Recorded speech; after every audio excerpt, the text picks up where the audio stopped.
requested that you consider approving this permit request, and just wanted to let you know that we are a local company, and this water would be used on a farm that is lies on the line of Bastrop County and Lee County, and that's where the water would be used, 100% of it. And we have, this is a family operation. My wife and my son and my daughter are all part of the company that we produce turf grass, and we are dependent upon this water to be able to produce a crop. And not only my family, but as many as 60 other families are represented by people that work with us, and they would be, they are, of course, are affected by the ability to produce a crop. And where this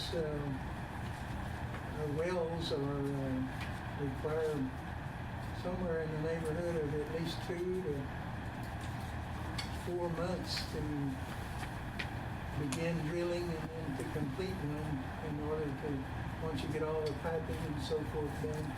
It's not a really quick process, so I know this is winter time and we're not needing much water at this point, but spring is fast approaching.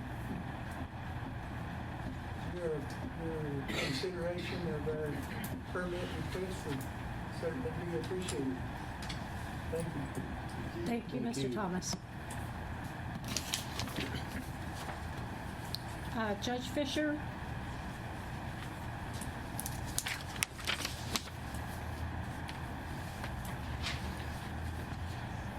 Well, I get to stand in front of you, most likely the last time I was county judge of Lee County. And the reason I want to just say, guys, a big thank you. It has been a privilege of me being able to work with y'all. Y'all have a very tough job, and I can't stress this enough. Water has become a very important issue. And y'all have some great responsibilities. And I've always been pretty proud of this board. Sometimes I did scratch that bald spot on my head to try to understand where this board could have been coming from. But y'all have done an excellent job. And you know, the future, as I sit and I start taking a look, just the things that are going to kind of happen to the north of us. We see the subdivisions, and we see, you know, Samsung. We're going to see the people that bought the approximately 35,000 acre of Alcoa's property, which I got to meet with the gentleman. He wouldn't tell us what their plans are, but he did tell us that with Samsung coming in, it's their plans have altered somewhat. So we know that's coming. We know that we've got to, most likely they're going to be coming to this board for water. And, you know, it's become so precious. And I know Mr. Seman's going to say something somewhere, maybe not tonight. But again, I ask this board to go slowly. That the Lee County, Bastrop County, that we're not eventually going to catch ourselves and we're going to be looking for water. Please take care of the landowners. They're having a tough time. Cheryl and I met last week, I believe it was. And, you know, I know that there's plans in the legislature to see if y'all can keep helping. But you're not going to have enough money because the wells are going to keep dropping. and new wells are gonna be coming in. And I suggest that we push that if someone wants to ship water out of here to Austin, Travis County, Bear County, whatever, that money is set aside to help our landowners. I have not experienced it, but I've talked to the people, and it's putting stress on me. And so, again, I'm gonna close. I just cannot tell y'all thank you enough. And I did hear Larry say that when there's an opening on the board, they'll talk to me. I will run as far as I can in the other direction. And the famous words of LBJ, if nominated, or I will not seek re-election, and I will not seek election to be on this board. Y'all have a tough job. Thank y'all of you. Thank you.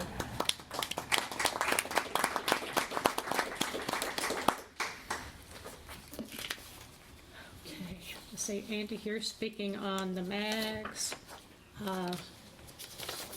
Nancy and Delbert, are you speaking before Carrie or with Carrie?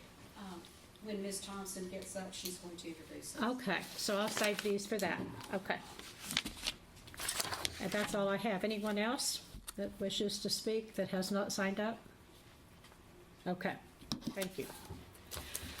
Item number 3, consent agenda. The consent agenda items are routine and will be enacted by one motion. There is no separate discussion or action on these items unless requested by a board director. That includes the minutes from November 16th, our financial report for the November, and invoices or payments greater than $5,000, and any educational opportunities. Any board member wish to remove anything from the consent agenda? Then I would accept a motion to approve the consent agenda as a whole. I make a motion to approve the consent agenda. Is there a second? Second. Okay, we have a motion in 2 seconds to approve the number 3 consent agenda. All in favor? Aye. Any opposed? Motion carries. Item number 4, the regular agenda. Presentation by and update from Carrie Thompson of the Meadow Center for the Water and the Environment on behalf of the Lee County Carrizo Aquifer Groundwater Management Zone Stakeholder Group. Carrie. Sure. Good evening. Can everyone hear me? Okay. First, I'd like to thank you for this opportunity to convey the hard work of your Lee County stakeholders and for looking to your constituents for their wisdom and lived experience in living in the Carrizo Aquifer to help you address your challenges here. My name is Carrie Thompson. I'm with the Meadow Center for Water and the Environment. We're a research center out of Texas State University. We like to say that water is what we do, and that's from all sides, from the science to the stakeholders. And so I am honored to be able to work with the folks here and better understand some of the challenges that you all are facing. I want to orient you to these materials. Hopefully you received a packet that looks like this. I'm going to use that as my presentation tonight. You'll have it to reference later, but I want to let you know that's what I'll be talking from. To give background. I believe that was emailed to the board. Oh, okay. You don't have it in person. We don't have it tonight. All right. For background, there were 20 diverse stakeholder volunteers representing both the exempt and the non-exempt users in Lee County. They were engaged to review and consider the need for a groundwater management zone for the Carrizo Aquifer within Lee County. The objectives that were given to them were to review the information regarding the implications for a groundwater management zone and to provide recommendations to this board. We had roughly, these numbers are a little rough because some folks participated as couples or individuals, but we had 7 landowner entities. We had 1 business member, and was also a technical expert, 1 water supplier that was in attendance, 1 that did not attend. We had 2 environmental or conservation interests represented, 1 government representative, and 3 other folks that participated as resources for the group. The process was a little flexible. We ended up actually only needing 4 meetings to arrive at the recommendations that I'll be delivering tonight. The first meeting was in August. The group met one another. We talked about some of the challenges they're facing. The next meeting, we met with a member of the Hayes Trinity Groundwater Conservation District. They have exercised the use of a groundwater management zone, so we learned about that process and their experience. And then we started working on the recommendations and the draft rule that we'll provide tonight. The stakeholders identified some specific issues that I'll call targets tonight. And I'm going to read a few bullets, but then I want to invite a few landowners to share their experience directly. They identified that well levels are dropping due to the actions outside of the county. There are noticeable changes in their water quality. There are concerns regarding the lack of protection for domestic users under the rule of capture, and need for more innovative controls and incentives and disincentives. There are questions about how science might inform the aquifer management here and the protection of their historical uses. There are concerns that springs will stop flowing. There are concerns that there are more large-scale withdrawals planned for outside of the county. And finally, the cost of well modifications and replacements. So I'd like to invite Nancy McKee forward, and when she's finished speaking, Dale Faskey. Nancy?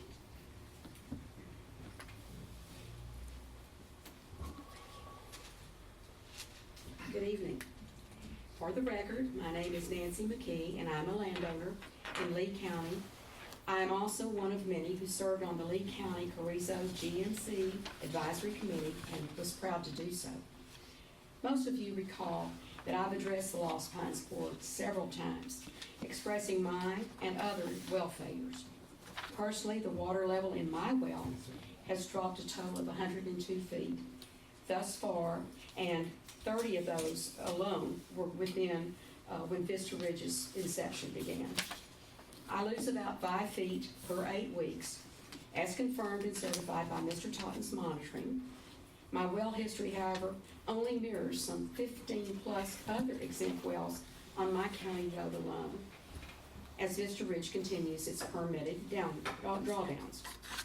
The Lee County Carrizo Management Zone's boundaries were determined because it was this particular area that experienced huge losses and water failures, directly tied back to the inception of Vista Ridge, the drawdowns of April 2020. As Mrs. Thompson will indicate, it refers to Carrizo Aquifer only. This proposed zone is actually a prototype that can be used in the future for other management zones that will most assuredly be needed, as so many non-exempt permits come online. Without doubt, other areas or zones will experience well failures as more and more non-exempt permits begin major pumping. Respectfully, I ask that the Lost Pines GCD strongly takes into consideration the findings and recommendations presented by this committee, with the intent of incorporating them into the Lost Pines rules. To do so will show prudence on the board's behalf, to have a plan in place which other zones can be established going into the future. Thank you. Thank you, Nancy.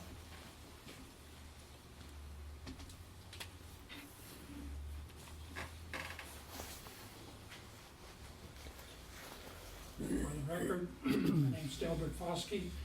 I represent my wife Sharon and her sister. We have a well in North Lee County. First of all, I want to say thank you to all the board members. Y'all got a tough job to do.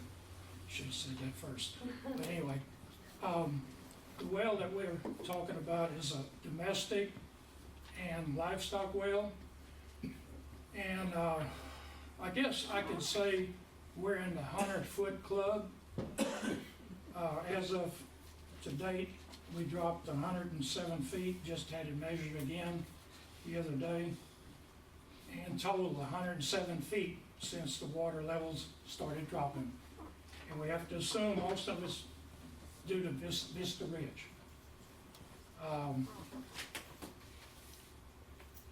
So my wife and I were asked to be members of the management proposed management zone that we came up with.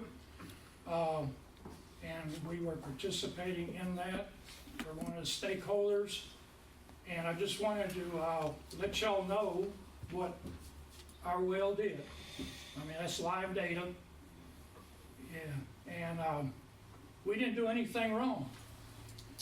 But yet we lost 107 foot of our water. Just think about that. It's really insane.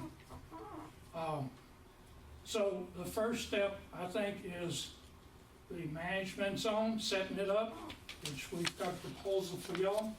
I hope that y'all agree with it and, you know, make changes if you need to, but that's what we came up with. And after that, I know a little bit about the background of all this. The legislature is gonna have to make some major changes to make it a little easier for you guys to do your job. I think y'all, your hands are tied in so many ways. I know a little bit about what's been done with the legislature, preliminary hearings and everything, and I think they're gonna try to do something, hopefully, because there's a lot of moving parts to all this. And y'all, like I say, you got your work cut out for you. I hope the legislature makes it a lot easier for you. Thank you for your time. Mr. Delbert, Thank you, Delbert. You have a question? is that the property y'all have on 696 east of Lexington? Yes, sir, that's it. Okay, Yeah. thank you. Can I ask you one question? Sure. So it's dropped 107 feet over what period of time? I didn't catch the beginning there. Most of it happened, I have to say, when Vista Ridge started pumping, which was in 2020. So, So since then, yes, since yes, April, ma'am. was it April? I don't have it Okay, exactly. okay, okay. It was 2020, and we had to drop our well, our pump in August of 21. Okay. You know, we were within 5 feet of the pump going dry. And so we dropped the pump 172 feet. Luckily, we had enough, you know, well to where we could drop it that far. And so that, I looked at the 50-year projection, the DFCs, and it said in our area we could drop, you know, that the DFC showed 137 feet, that our area would drop in 50 years. So we dropped the pump 172 feet, which gave us some leeway. But now, after dropping 107 feet, year to date, I mean, we're still dropping a couple of feet a month. We haven't been able to stop it. Of course, that's because of what's happening across our county line, north, you know, Post Oak, Savannah. So, anyway, just wanted y'all to hear somebody that's, you know, got a well that dropped probably the most out of anybody, I don't know. Thank you, Delbert. Thank you. Thank you, Delbert. And I would just say that the group is filled with stories like that, and those are representative stories. What we heard, we also did hear a number of folks talk about the change in the water quality and a reddish hue to their water. I wanted to share that as well. But I'm primarily here to tell you what they came up with. So there are 5 recommendations, and you'll just signal if I need to speed this along, Cheryl. The first recommendation being the creation of a management zone. And the boundaries being proposed are similar to drafts I think you've seen, being that it's about 107 square miles northwest of Highway 21 and east of 77. And that's pending hydrogeological confirmation, but for right now, that's the proposed boundary. The second recommendation is that the board create some special considerations for the exempt wells that are modeled to have impacts from these external projects. Some of the ideas were to allow for transfer permits to reduce impacts to wells, consider historical use and when deciding on production limits, and just otherwise undertake efforts to manage in a way that aids in the attainment of applicable desired future conditions. The third recommendation was to extend the moratorium that you have in place on the issuance of new operating permits until such time that you have the information you need to manage these withdrawals. The fourth recommendation was that the management zone be reviewed and evaluated every 5 years as part of the management plan review. And the thinking there was just to give the public an opportunity to sort of get a pulse check on how the officer's doing, how the landowners are doing, and an opportunity for there to be an interface like this where you're hearing about real experiences from landowners and others affected. That analysis should include a technical analysis of the pumping occurring inside and outside of the district and a documentation of the impacts to the domestic wells. The final recommendation was to find a way to provide financial resources to offset the costs to the exempt well owners that are needing to alter or replace their wells, and or perhaps access centralized supplies. We did hear there are a lot of folks that are interested in modifying wells but might want to tap into a water provider. So they're interested in finding financial resources to support those changes that are happening already, as mentioned. Further, there are a number of recommendations for technical expertise and questions to ask for technical teams, both legal and hydrogeological. So I'm going to run through those if there's time. I'm going to check in. Is there time for that, or should we wait? We've got about 2 more minutes. Okay, Is that 2 minutes. enough? Okay. Let me see what's most important. I think one of the final recommendation there was to consider implications and benefits of using a management zone as a geographic area within the desired future conditions, and look for more information to help guide you on what could be a defensible decision-making set of information for you to limit production. So, for instance, identify specific monitoring wells that you could use to sort of trigger action from this board. That was one of the suggestions. You'll have an opportunity to fully review the recommendations. The group has also drafted a draft rule that mirrors the recommendations, and you have all those materials. My contact information is there as well, and I'd love to tell you anything you'd like to hear about the input we got from the group or the experience that we shared over the last several months. Just want to thank you again for turning to your constituents for this guidance. And I'm happy to take questions. I have a question. The water suppliers, which were the two? Can you name them? Lee County.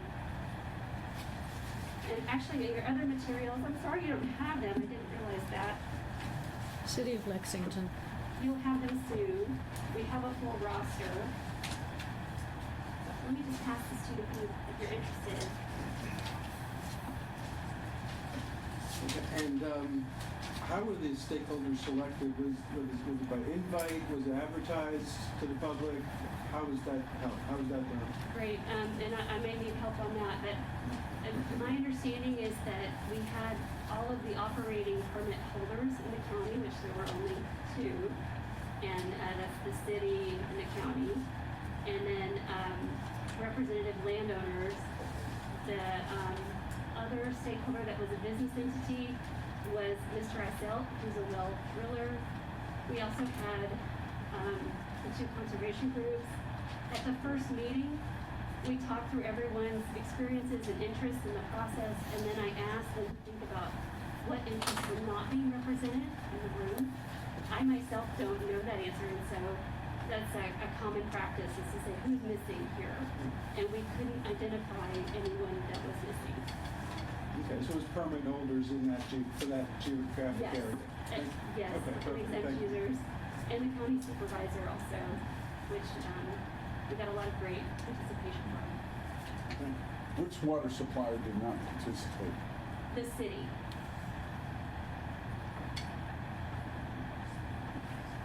Because you city that's. What's your, what is your title at Giddings? I'm the director of operations at OSU. And you do a lot of facilitating like this, or? I do, well, this is my background, yes. I used to work for the U.S. Institute for Environmental Conflict Resolution, and I teach on this topic. Yes.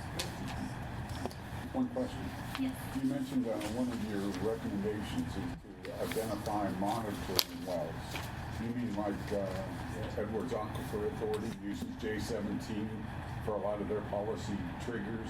That was an idea. So when you see this, there's a list of potential ideas, and monitoring wells are one idea.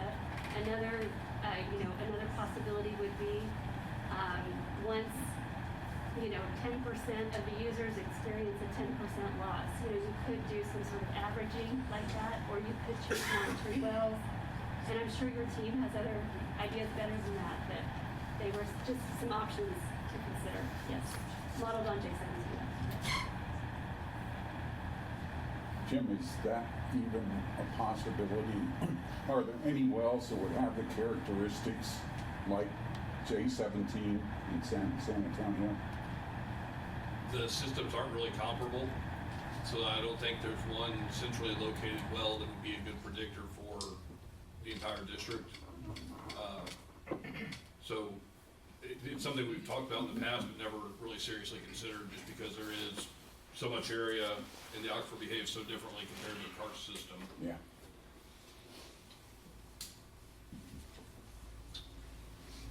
Anyone else have questions for Carrie Thompson? I want to thank you so much, Carrie, for organizing and running this process. I think part of the success of it is thanks to you and your expertise, so thank you very much. Well, it was a sincere pleasure and a wonderful group of people, so thank you for the experience. You're welcome.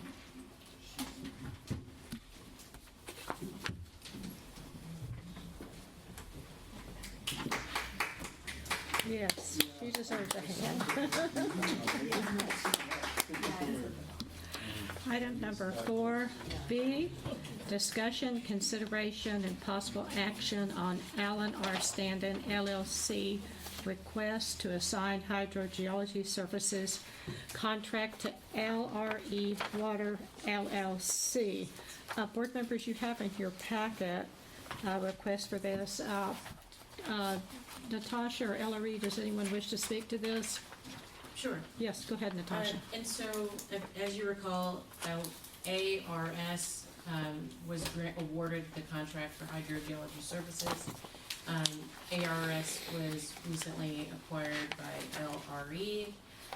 According to the contract approved by the district would be able to approve an assignment of that contract. But the hydrogeology services wouldn't officially roll over to LRE until that assignment has been approved by the district. And so that's what's before you today. We did do an evaluation of whether LRE and ARS essentially were providing the same services, and they are. We actually have the same service providers at LRE that were providing services from ARS. So you've got a assignment, and you also have a modification agreement, and that's essentially what they both say. Board members, do you have any questions for Ms. Martin? If not, I would entertain a motion. I move that we approve this assignment of the contract. All right, we have a motion to request to assign the hydrogeology services contract to LRE. Is there a second? Second. Okay, we have a motion and a second. All in favor? Aye. Any opposed? Motion carries. Thank you. Number 4C. No, that was 4B. Yes, C, presentation by district's hydrogeologist on proposed scope of hydrogeologic work. So LRE, you have the floor. You would introduce yourselves.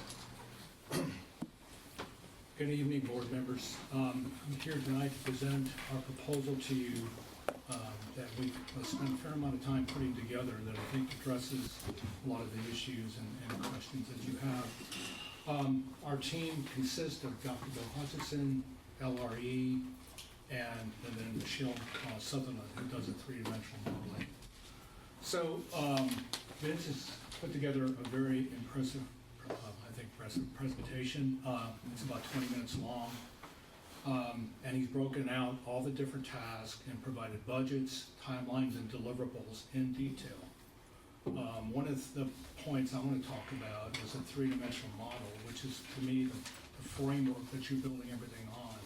This is what Vince and I specialize in, and we've done it in many, many counties in Texas now. And so this will be able to provide you a way for each of the board members on a computer, their own computer, to look at where wells are completed, look at how water quality is distributed, look at well yields, formation tops, and things like that.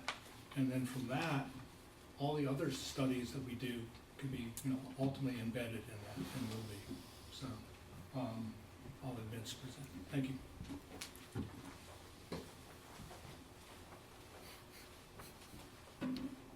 Well, good evening, Madam President and distinguished members of the board. My name is Vince Claus with LRE Water now, formerly with Allen R. Standen LLC. Lots of acronyms there, so I'll try not to repeat those anymore tonight. What we have in front of you is a presentation of what we've put together as a project plan. This is something that we delivered to Jim right before the Thanksgiving period here. We believe that what we've outlined is achievable, may seem a little ambitious, but we've organized it in a way to where we're able to build upon deliverables as we go throughout this project plan. So where if we were doing all these as one-offs, there would be more time taken to do each one of these. There would be more redundancies in how we were going about some of this work. So what we've done is we've organized these, and when I say these are referring to district priorities that were provided to us early on in this process. And so these are organized in a way to where one deliverable is then building upon the last.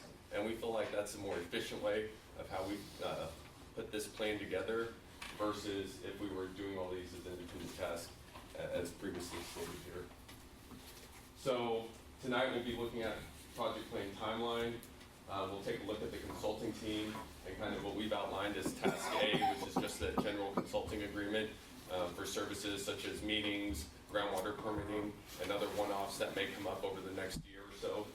And then we broke it out into 3 separate phases. Phase 1 looks at management plans, rules, and DFCs.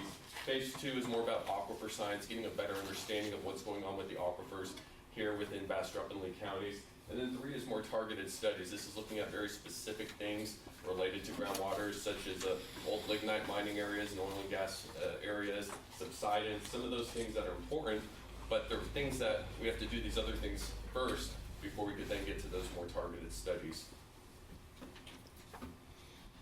So I know this is going to be a little difficult to read on the screen here, but what we have here is a timeline that covers the next 18 months starting January 2023. As you can see in your packet, this timeline is organized as Task A, which is just that general consulting services agreement, but then phase 1, phase 2, phase 3, and then at the end here we put in the development of a hydrogeologic model. One thing that we'll discuss in more detail today is how important data is, how important using that data to make decisions is. Well, one thing that we would like to do is provide the best available science to you, and we feel like the way to do that is through the development of a hydrogeologic model, to where if you think of it, we're really taking the GAM and souping it up, or we're giving it steroids. We're taking a GAM that's meant for countywide regional analysis, and we're allowing it to do something that's more targeted, more site-specific research and analysis as we move forward here. So we have the consulting team here, which has Alan stand-in, Bill Hutchison, he's his own independent consultant, someone that we've teamed with in the past with different GCDs across the state of Texas, someone we've worked closely with over the years, and we feel like there's really good synergy between the work that Bill's done over the years and the work that we do. So we felt like he was vital and important to be part of this team as we put this initial proposal together here. And then Dr. Jordan Fernandez with LRE, Michelle Sutherland with Michelle A. Sutherland, LLC, as Alan previously mentioned. She's someone that we use on the back end to develop these 3D model workspaces. She's also a licensed PE, has a lot of other skills and assets that she also brings to the team as needed. And then myself, Vince Boz, and then also Michaela Pedraz with LRE Water. She'll be assisting in some of this work that we do here along the way, kind of as needed additional technical staff here. So we have what we're just calling Task A, which is this general consulting services agreement. This allows us to tackle things such as groundwater permits. We know that there are already 4 groundwater permits that need to be reviewed by close of business on April 28th. This is something that we've already started looking at. We're going to continue to work with Jim and using some sort of defined checklist, make sure that we're doing this in a way that's systematic, is defensible, it's repeatable in terms of our approach here. And then also, by having such a big team, it provides us flexibility between different projects and tasks. It allows us to provide quick turnarounds on different things that may come up as well here. So, before I move further here, I would like to say we also have Bill Hutchison in attendance here today. So if there's any questions that you have for him, please feel free to stop me at any moment in time. Alan Standing, of course, is also here. We're here to answer questions today. You've already seen the project plan. We provided that to you. So I'm not going to spend a lot of time on each one of these slides here, but I want to make sure that you, the board, has the opportunity to ask any questions that you feel like may need to be addressed throughout this discussion here today. So I'm just going to quickly go through these next couple slides here. Task 1, which was determine a methodology for calculating DFCs. This is something that we've done in the past for clients. This is also something that we think Dr. Hutchison has been able to fine-tune over the years for a lot of GCDs. So for this specific task, this is something that we have assigned Bill to work on. It'll be a fixed cost task, something that we begin January 2nd. And then what that would actually be is that would be a presentation that he gives to the management committee and the board, providing you different strategies and approaches to calculating DFCs, providing some recommendations, and then letting the board decide which path forward y'all want to take.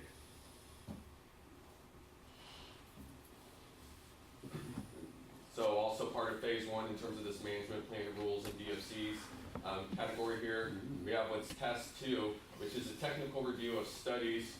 So that's the existing studies that are out there for Bastrop and Lee County, existing studies that your previous hydrogeologists and consultants have performed for you to evaluate possible aquifer threshold levels. So this is looking at, are there specific wells or areas where we may want to look at a set of wells that could be assigned some sort of trigger or threshold event that allows some sort of regulation or groundwater management strategy to take place after that event occurs.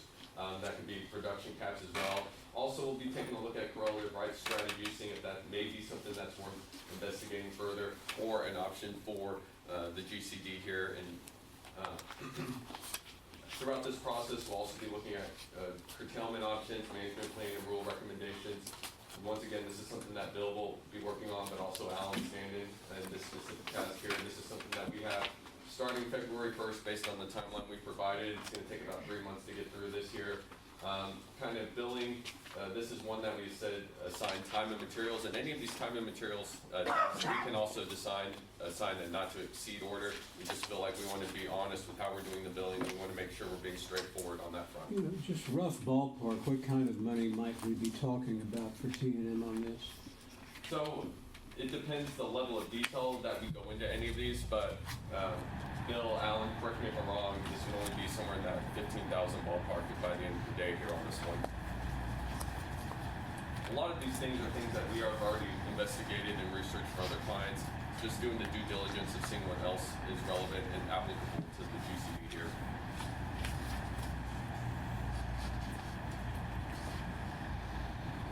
So now we've worked our way into phase 2. This is where we're looking at aquifer science, actually taking a look at the aquifers here in Bastrop and Lee County. The first one we have here is Northern Lee County Carrizo GMD study. This is something where we'll actually review several different factors here. We'll be reviewing the GAM results, pumping data, the geology, and water levels and drawdowns to really see what boundaries those different data sets are telling us naturally exist within the aquifer there, or if there's a boundary that exists related to the underlying hydrogeology. That's what we'll be looking at as part of this task here. And so, at the end of the day, this is going to be 4 maps.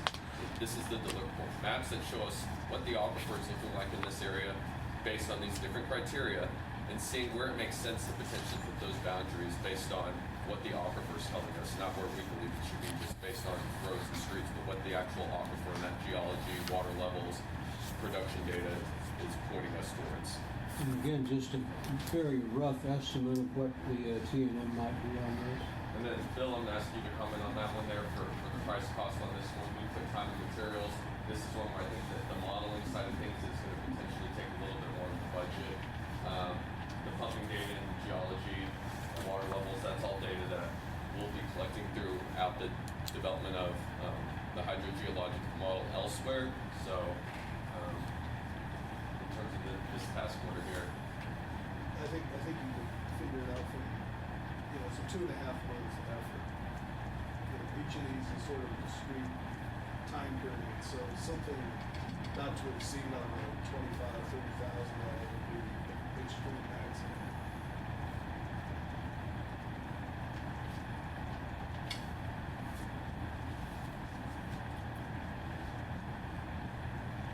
And then we have this one here, which is reviewing the monitoring plan strategy, the data, the results associated with the monitoring plan that's currently in place, what other data may be available that's not currently being utilized. So this is a way of thinking of this is not only a review of the management strategy that's currently in place, but it's also a reconnaissance effort to scrub all the state databases, all the old historic data that we have, and figure out if any of those wells are still in use that we may want to consider potentially trying to convert to a monitor well based on its current use, status. There's also opportunities to look at oil and gas wells. There's a lot of wells that are called P13 wells. There's a lot of old legacy oil and gas activity here within the county. So there's other opportunities elsewhere, and even just abandoned old water wells that people have forgotten. This is an opportunity to take a look at those different factors there and see, hey, we have really good data here from the 50s and 60s on this one well.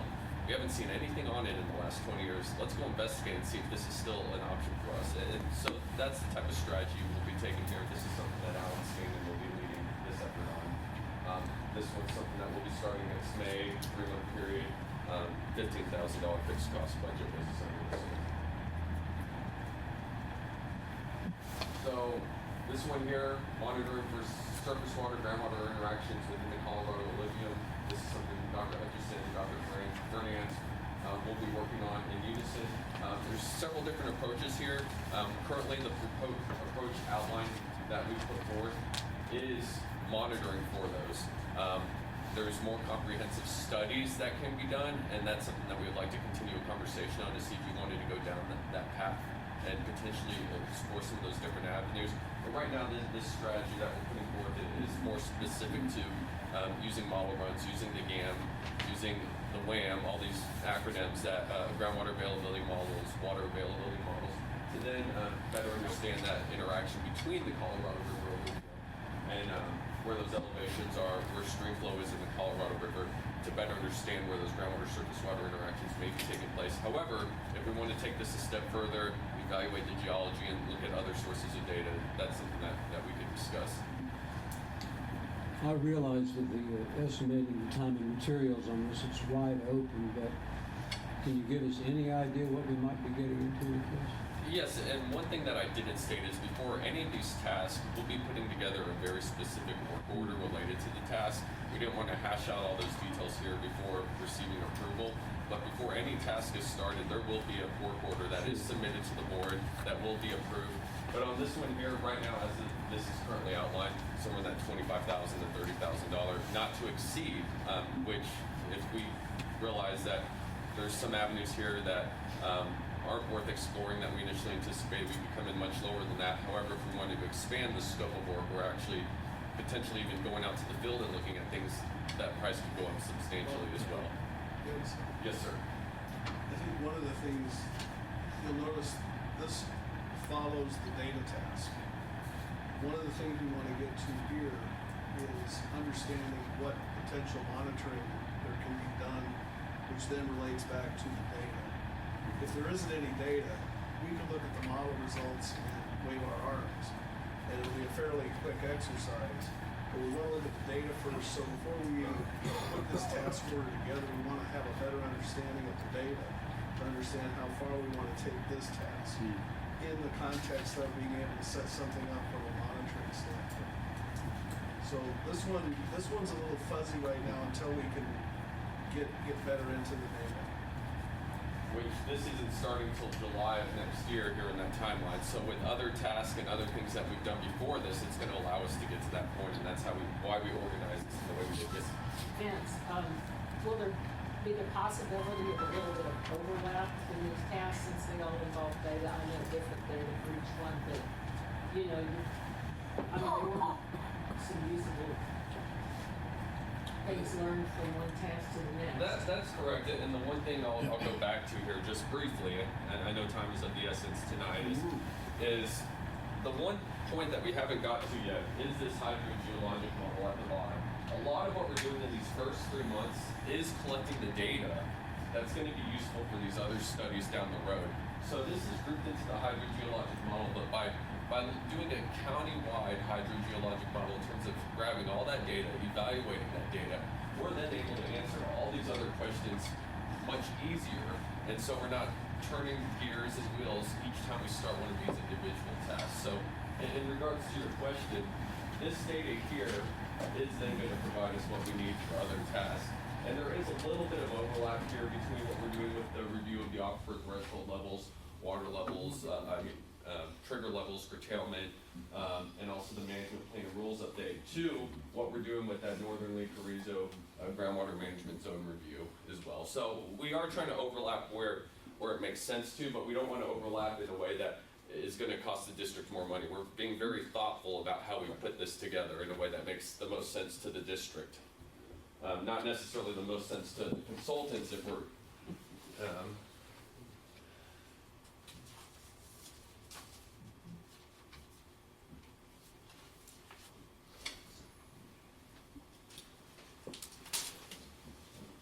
and then this last one here, this is not a task that was put on the priority list. However, it is something that I've heard discussed several times over the last 6 months.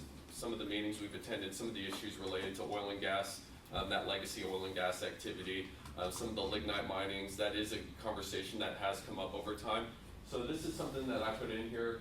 It's something we've done for other clients over the years. Middle Pecos Groundwater Conservation District's an example of one where we've done a full reconnaissance of all the oil and gas activity for them. So it's something we've done in the past, very comfortable with, familiar with. But what we would be doing here, pulling in those Railroad Commission oil and gas well data sets, pulling in their plugged, abandoned, active, permitted, pretty much all those different well attributes and well types that are available to us, pulling that into our hydrogeologic model. Also looking at injection wells, looking at where those injection well intervals. So all of that is a potential question or concern that may come up down the road. So collecting that data now also allows us to take a look at some of those oil and gas wells that may have been converted to water wells for potential monitoring plan updates there.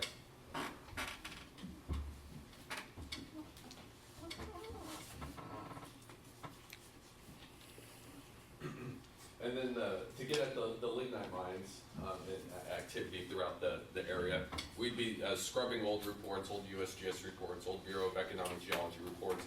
There's a treasure trove of data on Bastrop County specifically related to these operations. That's data that we'd be pulling in and incorporating it as part of this deliverable here. Then task 7 here, this is a subsidence study. To get to this point, so I'll backtrack a few steps here. So LRE, they were contracted by the Texas Water Development Board to do a statewide subsidence study. Keyword statewide, very regional in terms of the approach to the analysis here. This study did look at areas in Bastrop and Lee County. Once again, statewide study, regional. There are some takeaways from that study.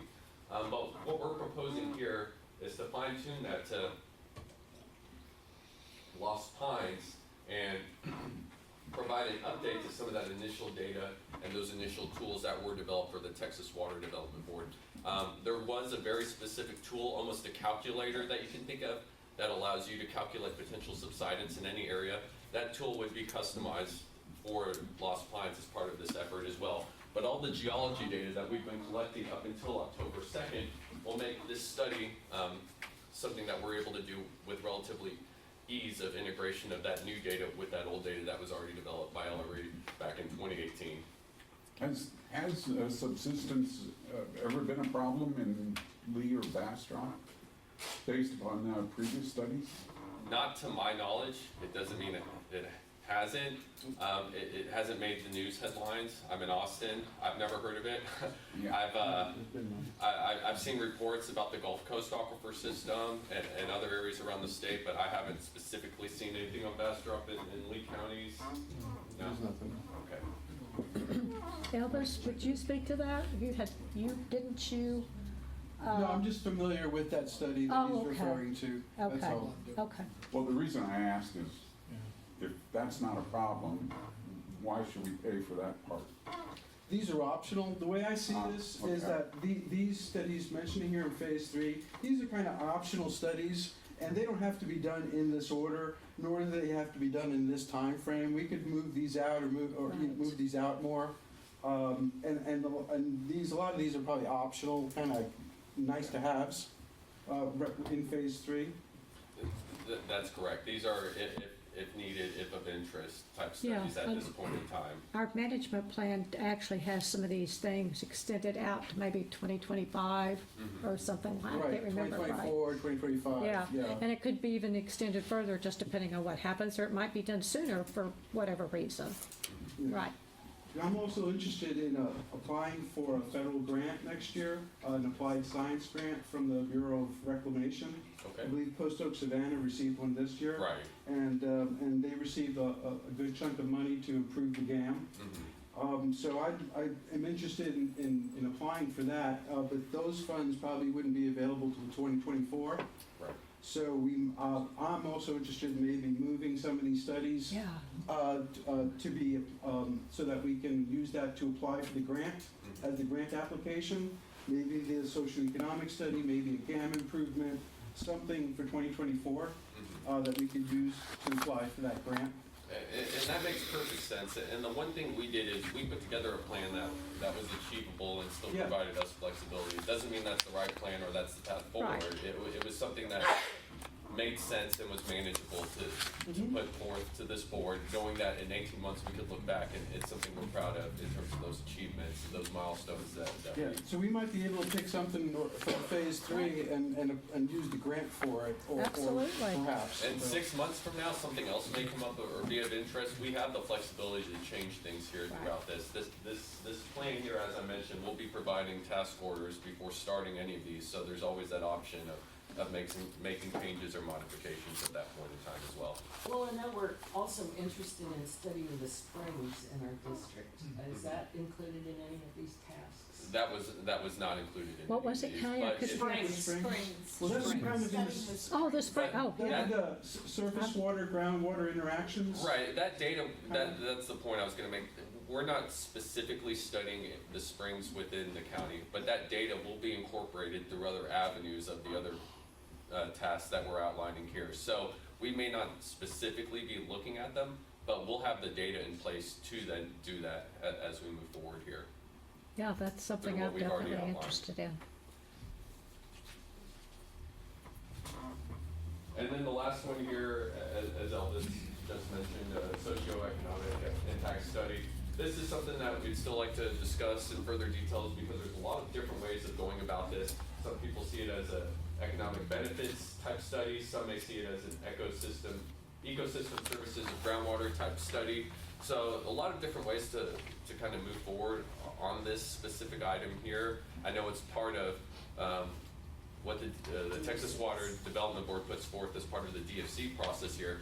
But from the last Groundwater Summit, there were some conversations related to this specific topic.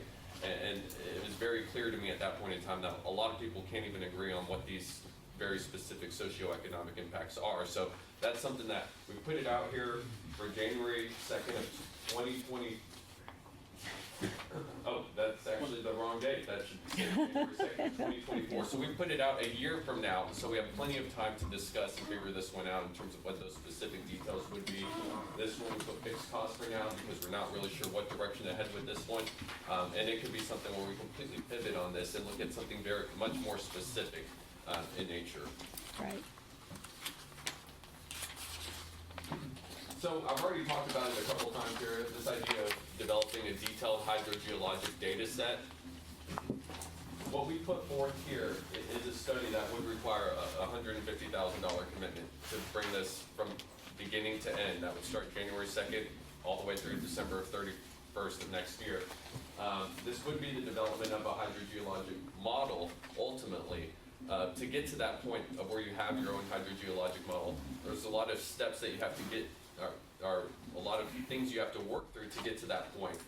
We could just develop one using the GAM, but that's not useful for you. That's not going to provide you the data that you need to make real decisions here as we move forward in terms of these different groundwater management strategies and policy decisions that you will be faced with. So what we're proposing here is to develop this across all of 2023, where we'll specifically have a data collection gathering phase of our work. We'll specifically have a phase of our work where we're looking at northern Lee, southern Bastrop, and we're kind of pivoting across the county, and that's something I'll get into here over the next couple slides. At the end of the day, this is going to be data that we're providing the district. We want full transparency here, so if for some reason 18 months from now, 2 years from now, y'all decide to go a different direction in terms of your hydrogeologic consulting services, this is data that Jim's going to have. Everyone in this room will have access to the data that we've put together, and hopefully anyone else that comes in after us is then able to build upon that data as different issues such as groundwater management zones come up. What could be a $45,000 study turns into just a $5,000 or $10,000 task order because we've already put that data together and have it there to answer the questions that may arise over time. So that's the idea behind this. A lot of this data we're already collecting through these other tasks. So why not use that data to build something that provides additional utility to the district here? It is the reasoning and logic behind this. This is something that Alan, Michelle, Sutherland, and myself, we've developed for a handful of groundwater conservation districts across the state. And so I'm going to do a quick pivot here just to discuss the importance of hydrogeologic data. We have common concerns among GCDs, declining water levels. That's a big concern here. We have rapid growth and development. May not have that necessarily here in Bastrop and Lee counties, but we have it elsewhere in the surrounding areas that are putting those pressures on Bastrop and Lee counties. The GMA and DSC process, needing more clarity on what data is being used, how that data in your district is relevant to that overall process. And then finally, we get into the groundwater availability models. There's been a general consensus over the years that these are more geared towards regional analysis. And that's what they were developed for, regional analysis, maybe countywide analysis of our aquifer systems to better understand what those groundwater resources look like across an aquifer area. These were developed with budget and time constraints, so there was only so much time and energy that could be devoted to any one county. And so just for example here, I have the Carrizo-Wilcox GAM well control. That's plotted on the screen over here.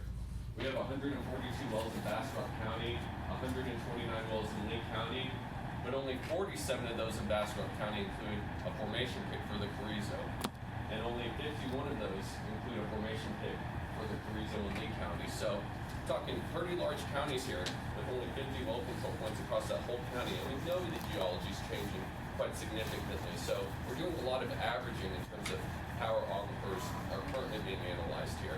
And so we really want to take this, build upon this initial framework, and to provide the district with a tool that is useful in everyday decisions that the district's having to make. So just a couple examples across the state of Texas. Y'all wouldn't be the first. There's a whole list of others that have developed hydrogeologic models for a variety of different reasons. We have the Texas Water Development Board that's recently used in the development of the Cross Timbers, Blaine, and Marathon aquifer conceptual models. We have the Middle Pecos Groundwater Conservation District who's used it to study oil and gas issues. They're currently using this framework to develop their own custom model. That's something that Dr. Hutchison's working on for them. And then also litigation support. Clearwater realized that the GAM wasn't reliable and they needed something better, so they went this direction. They're also using this to create a custom groundwater model for their county now. We have Fifth Hill up in the Panhandle. They wanted to better understand aquifer volumetrics. The 3D models allow you to not only interpolate across a 2D surface, but within a 3D workspace, so you can better understand those interconnected sand and clay lenses across an aquifer system. They also used it for litigation support. We have Gonzales in the Groundwater Level Conservation District. They used it to better understand water level declines. What do those water level declines really look like when you have 700 feet ahead above that aquifer surface? Those were things that they wanted to better understand and communicate with their stakeholders and board members at that time. The Brazos Valley GCD wanted it for educational outreach. They go to the classrooms a lot. They wanted to have something that they could take to the classrooms, show off to the students, help them better understand the aquifer systems. Fayette County used it to help with DFCs, and then Crockett County, oil and gas issues. So, a variety of different GCDs that have used these for a variety of different reasons. So, what we have here on the screen, this is just going through what's already in the packet here, and how we're going to break this out, Q1, Q2, Q3, Q4 of next year. But what we have on the right side of the screen here, this is actually oil and gas data.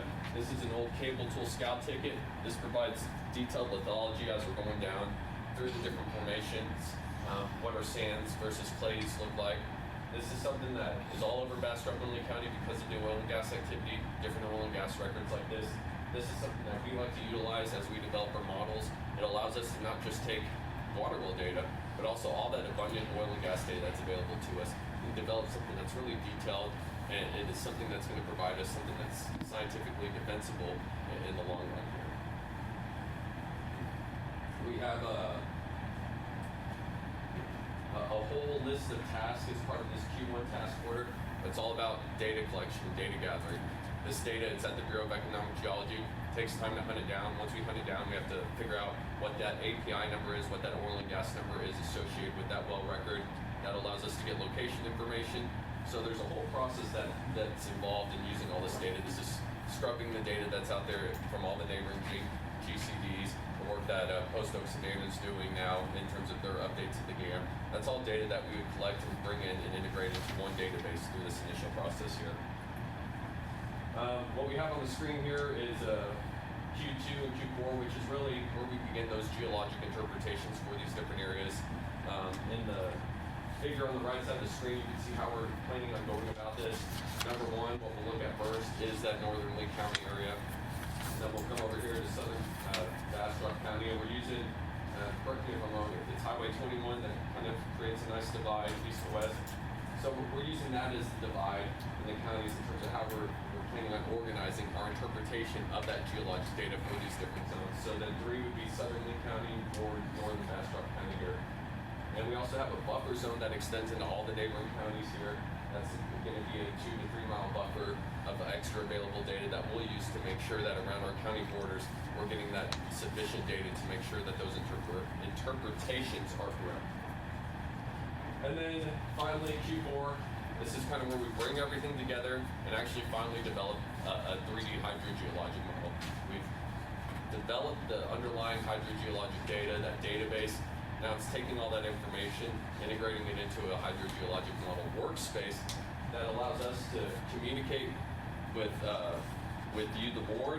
It allows the board to communicate with your constituents. It allows Jim and the district staff to communicate with concerned landowners that may come in. It provides you with a tool that you're then able to answer questions with in a much easier way than just looking at a bunch of 2D maps where you're having to flip through page after page to better understand an aquifer and then that aquifer's relationship to a water level. These are all questions that become easier to answer. We'll be integrating all of our aquifer production data, all of our water level data, all of our water chemistry data, oil and gas data if we do decide to do that oil and gas and lignite inventory. All that's going to be brought into this 3D model workspace. So instead of having to look at maps, we'll be looking at a 3D model moving forward. But this is really a tool. It's a toolbox, actually. A workspace that we'll be using and the district will be using to answer these questions that will certainly arise in the future. The issue of this groundwater management zone in northern Lee County, this is all data that we could have used if it was already created to answer that very specific question. So the goal of this is to plan for the future. Let's be proactive in terms of our strategies, our approaches, and just take what we're already doing as part of all these other tasks and just take it a little step further to develop the 3D hydrogeologic model. What I'm going to do is just provide a very quick and brief demo using a 3D model from Clearwater. This just kind of shows ease of use related to the technology.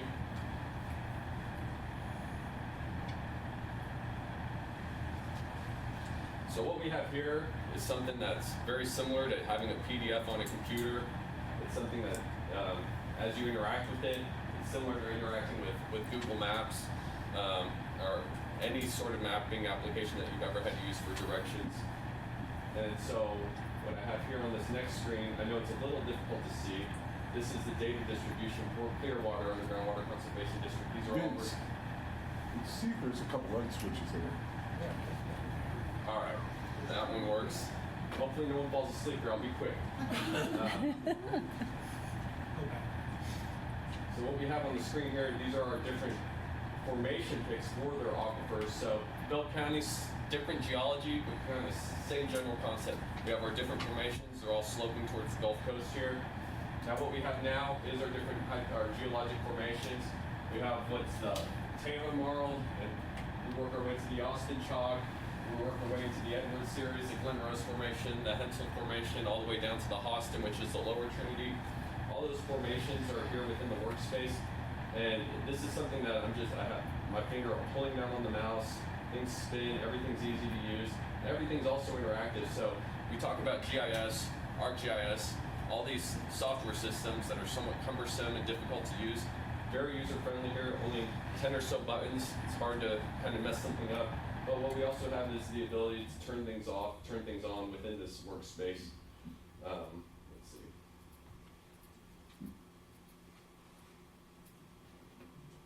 Vince, while you're going through that, so this model is more descriptive than predictive. Yes, this is a visualization tool versus a predictive groundwater model. This is a hydrogeologic model. A toolbox is how we like to frame this in terms of that discussion there. Can this data be used to improve the GAM? Yes. Okay. That's it. From my perspective, that's its primary use. Perfect, thank you.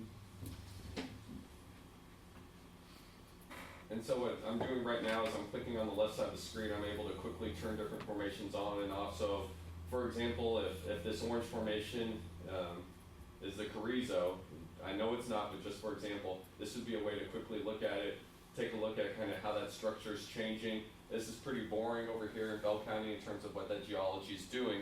But what this model actually gives us to do is the ability to interact with it, any of the data points. But the thing that is something that I enjoy even more is the ability to create a cross-section on the fly through any point in this 3D model workspace. So as questions do arise, as property owners do come in, they want to know about the geology under their property, you're able to quickly do a cross-section through their property, and then you can also use the tools within this 3D model to actually provide them depth to their different formations. You can put in water levels and other things, but this is a tool at this point in time that allows you to answer questions. And as I've already pointed out, other GCDs have used it for other things, litigation support. There's other reasons and uses for these 3D models, educational outreach, whole host of reasons to go down this path here. So you could just go to the latitude and longitude of whatever you wanted to look at, and it would throw up conceivably what the formations are in that area? So there's two different options. One option is through a virtual bore, where it uses this data and kind of creates a virtual borehole. That's something you wouldn't do in the model, but that's something that we could develop an application for. Other database management system companies out there have developed a similar application that uses this underlying data to create that virtual borehole using lat-long coordinates. What this would do is this would give us the ability to, we would overlay some sort of reference base map, and it would give yourself, Jim, anyone the opportunity to create a cross-section right through their property using that overlying base map, so we could do imagery, roads. We actually usually provide clients with a series of base maps that provide them that reference location that allows them to then do a cross-section through their property. Vince, I want to point out that one of the features also is when you have wells distributed on the land surface, you could click on the well and that'll tell you all the data associated with well with depth. The formation intervals, the production intervals, the chemistry. So it's like having all your data sets visually oriented and you click on data anywhere within that model. Right, so I just randomly clicked on one of the wells here. And this is all the attribute information for that well. So anything in here is interactive. Anything in here provides you a source's data. So we include screen intervals. But what at the end of the day, what this also does allows us to better understand well completions across our aquifers too. So that's another added benefit of developing something like this, is being able to better understand what wells are producing out of what aquifers, what intervals within those aquifers are producing. Are these fully completed wells? Are these only partially penetrating wells? Those are all questions and issues we're then able to address down the road here as well. So if you don't have the wells in a fairly broad area, the model does a lot of interpolation then? So the model's going to interpolate anywhere where you don't have a data point. Our goal is to find as many data points as we can throughout this process here for Lost Pines. I already pointed out the GAM data that's being widely used elsewhere. We're looking at 150 points across the county, but when we specifically look at an aquifer, we're just looking at 50 control points for the Carrizo. In our opinion, that's lacking, and it's not your fault. It's the way these GAMs are developed and the purpose of these GAMs. Budget and time constraints, that's what everything always comes down to regarding new science or data deliverables. So, but our goal would be to dramatically improve that well control, to provide something that the district's not just proud of. It's something we're proud of as consultants that we're then able to deliver you. We've always, as Alan, our stand-in, tried to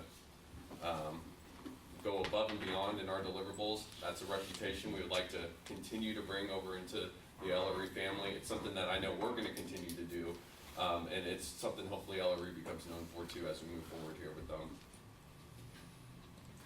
And I have one last slide that I'll transition to here. And this slide is, I believe, just a placeholder for us today. And to address any additional questions or concerns that the board may have, and Bill's in attendance, Alan's in attendance, we're all more than happy to answer any questions that you may have. On your flyer here, are y'all located in Round Rock? So LRE has an office in Round Rock, Texas. And yes, that's sir. where y'all work out of? That's where I work out of. Alan, he works out of his home off of 620 over there in Austin as well. Bill works out of his home, wherever that may be, any given week. Galveston. So, less overhead when you work from home. Oh yeah, I was just curious. I just want to make sure the district will own all of this data that you collect. Everything. And we're not just giving you an Excel spreadsheet of data. We're going to give you geophysical logs. We're going to give you well reports. Everything that we use throughout our process, any of these deliverables, fully transparent in terms of what data we're using, and we're going to make sure that the district has all that data. We provide that data to clients usually in geodatabases. Sometimes clients, they only want an Excel spreadsheet, so we'll work with you and the district to figure out what's suitable for your needs. Is there a special software to run this program or something? So Leapfrog, to build it, you have an app, you have a software, but then the application viewer file, which I was demoing today, is like having Adobe PDF on your computer. There is a software, it's freeware. You just download it on your computer, and you never have to think about it again. Every once in a while, it asks you to log in. But besides that, it's something that the district won't have to pay for. It's a freeware, it's similar to how Adobe provides a freeware software for viewing PDFs. Ma'am? And remind me, all of this, in addition to all of this work, you also are as part of this work, is looking at the permits that we have on Mr. Totten's desk right now. And was there a deadline in here included specifically for that? I couldn't remember. I was thinking there was. March, I think. I was thinking maybe April. April the 28th, wasn't it? Yeah, I just couldn't find it just now. So I believe we put April 28th in here. If that is not correct, we can push that up in the Okay, March. I thought it was in here, I just couldn't find it. That's fine, thank you. But I want to say big thank you to Vince and Alan and Bill, and we really look forward to working with you. And I just have a question, Mr. Totten. Since this work is to be approved, bit by bit, how would we proceed? Would you make recommendations to the board or to the management committee? What would be our next step? I would do budget. Well, the budget is coming out to see, later in the agenda. It's in the next So, agenda item. yeah. I know. We did, How much do we get? we did increase the budget. This month? Uh-huh, We put in 200,000. We didn't know exactly the numbers Right. when we did that.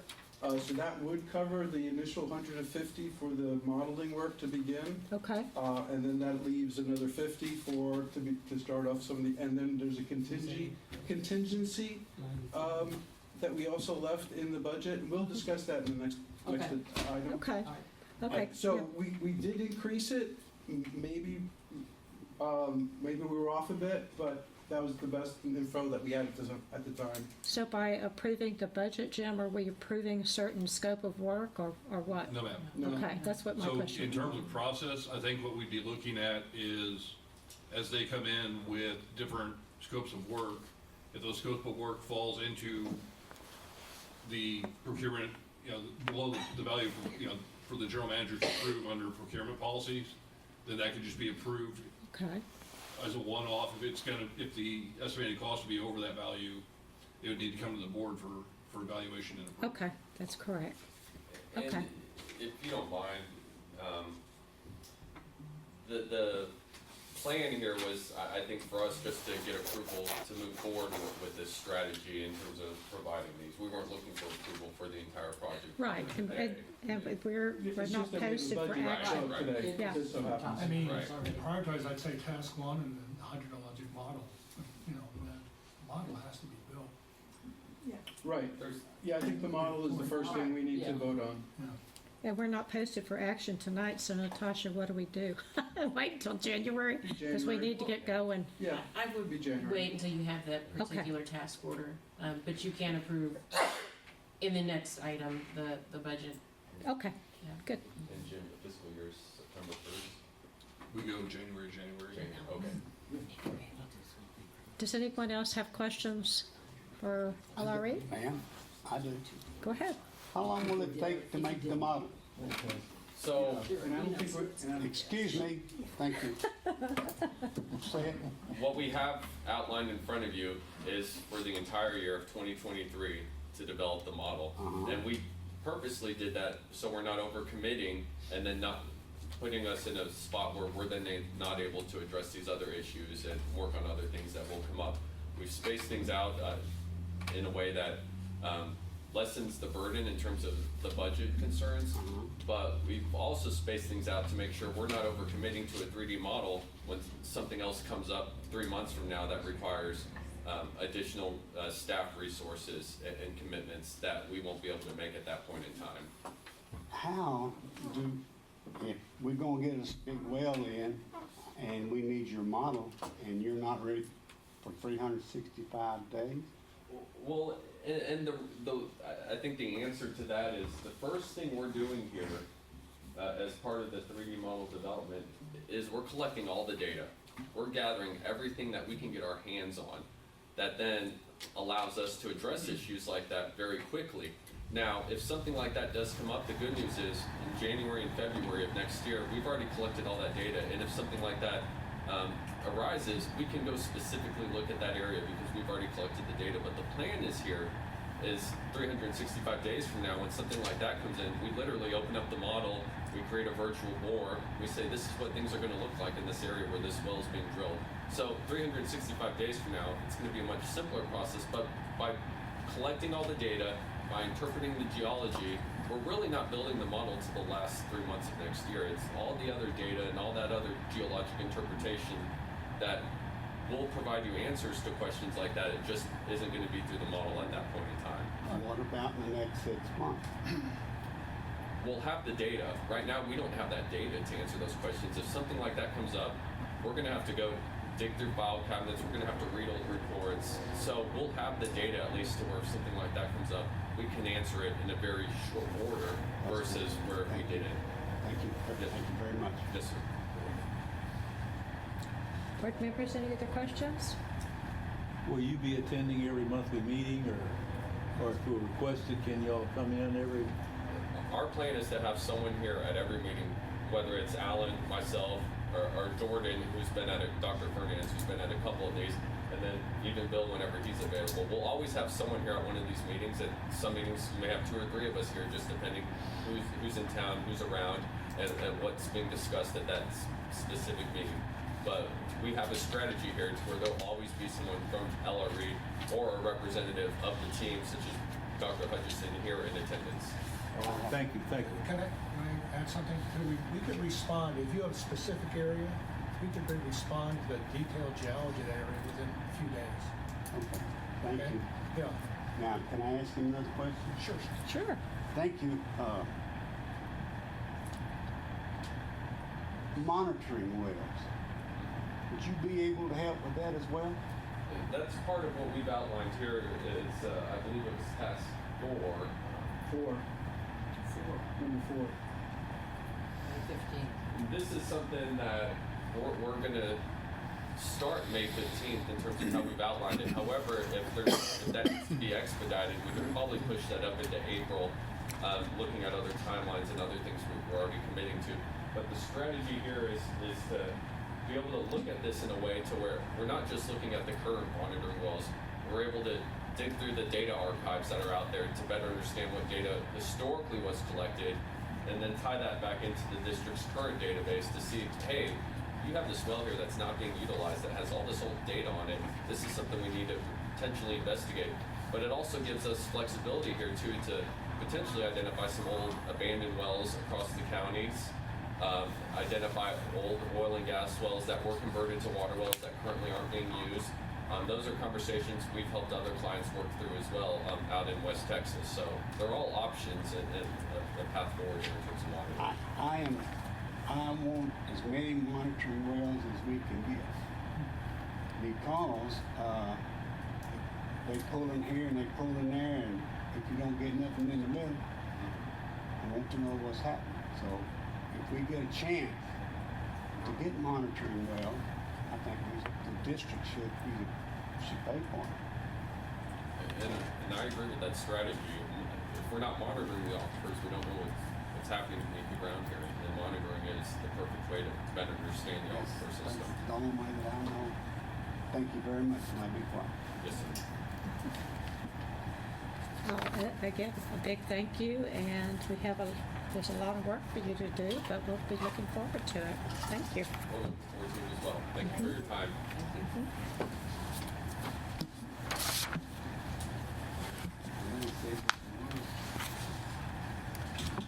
Agenda item 4D, discussion, consideration, possible action of proposed 2023 annual budget.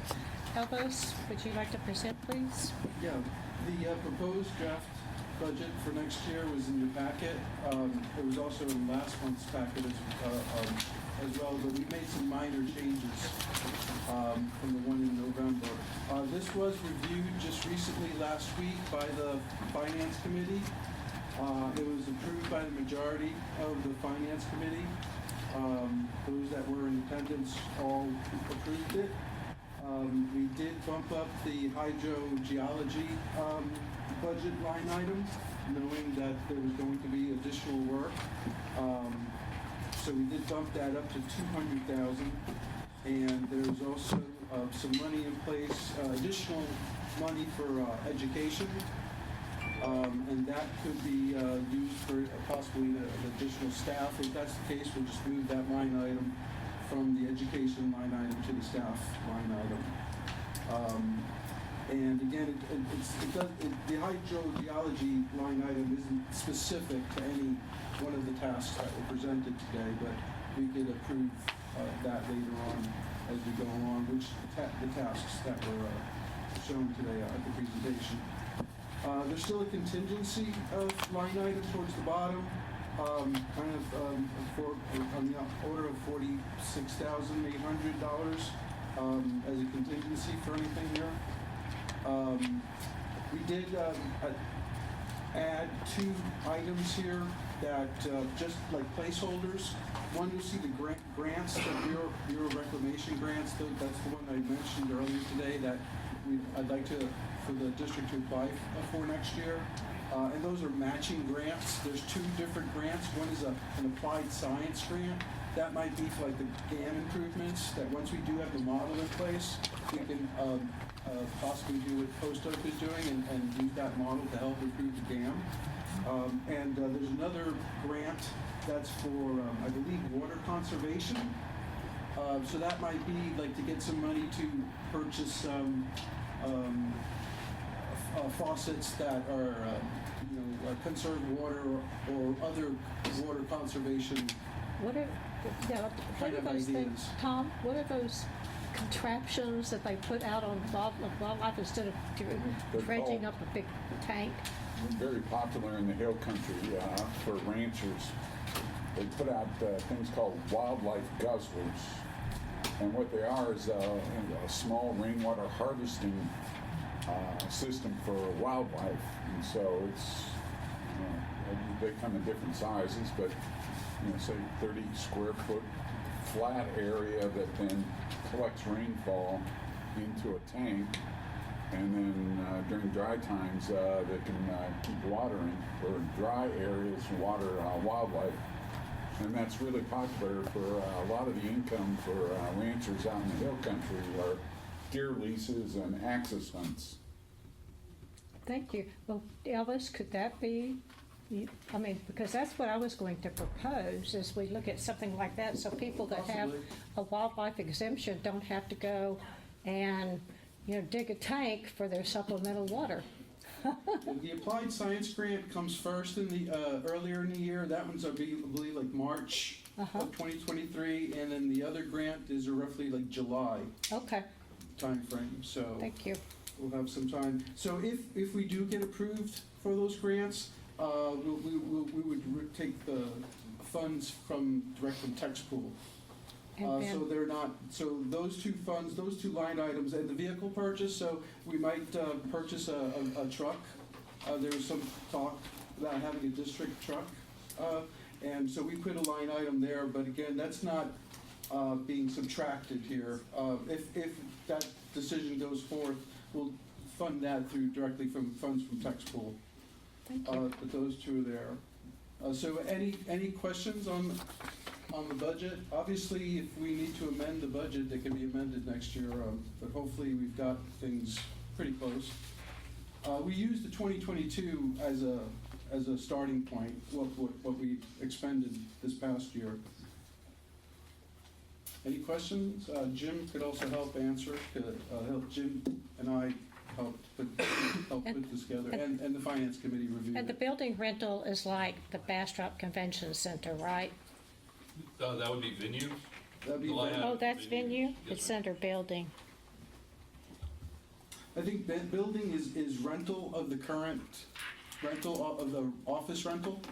Okay, so that'll go away. So that'll go away or be less, perhaps? We don't know when. Well, we don't know for sure. Right, Yeah, exactly. that's right. We don't know for sure. It's up to Jim. Building is the office rent, and venue is like when you rent the convention center. Thank you. I think it looks good. Looks good to me. Looks good, Elvis. I'll move that we approve. All right. Second. We have a motion and a second? All in favor? Aye. Any opposed? Motion carries. Thank you. Elvis, good job. Oh, Jim as well. And Jim, good job. Thank you.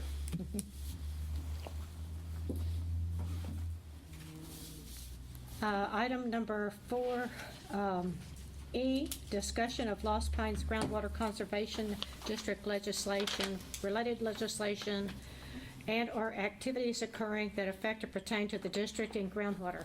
Greg Ellis?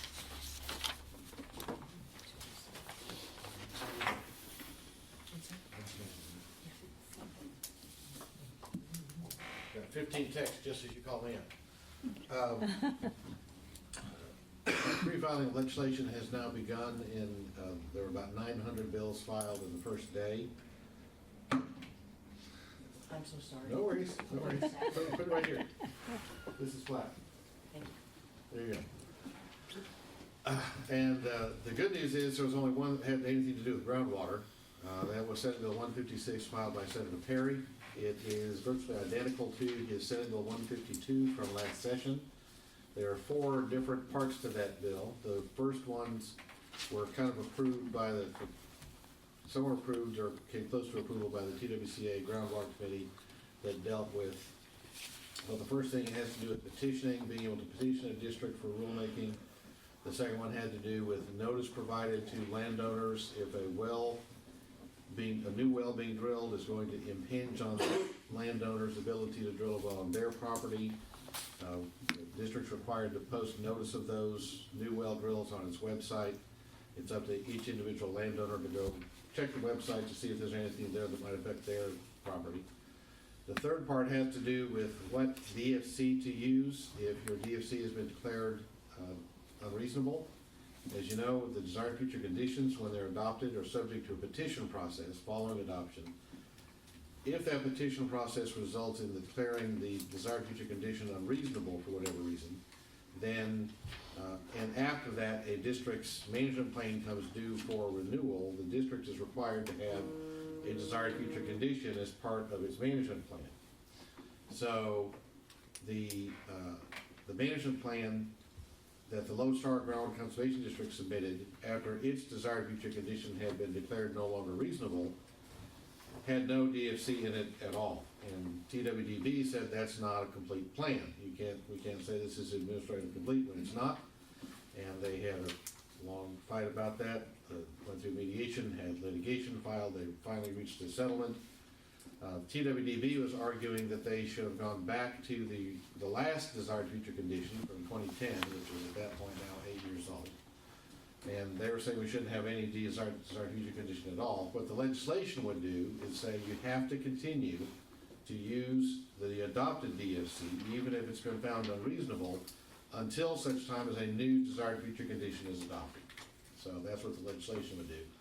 And of course, the fourth thing in that bill is the provision that changes the mandatory attorney's fees provision from mandatory to optional for a court when a district gets sued. It doesn't touch a district filing a lawsuit for enforcement, but any other type of lawsuit where a district gets sued, it would be, the attorney's fees would become optional. The court may grant rather than shall grant reasonable attorney's fees. That was the provision that kind of killed the bill last time when the bill went over to the House, Senate Bill 152.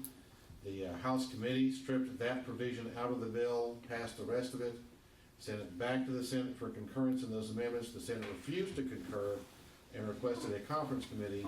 The House refused to appoint a conference committee, and so the bill died. And I'm not sure why this would have any different result, but we'll see as we progress.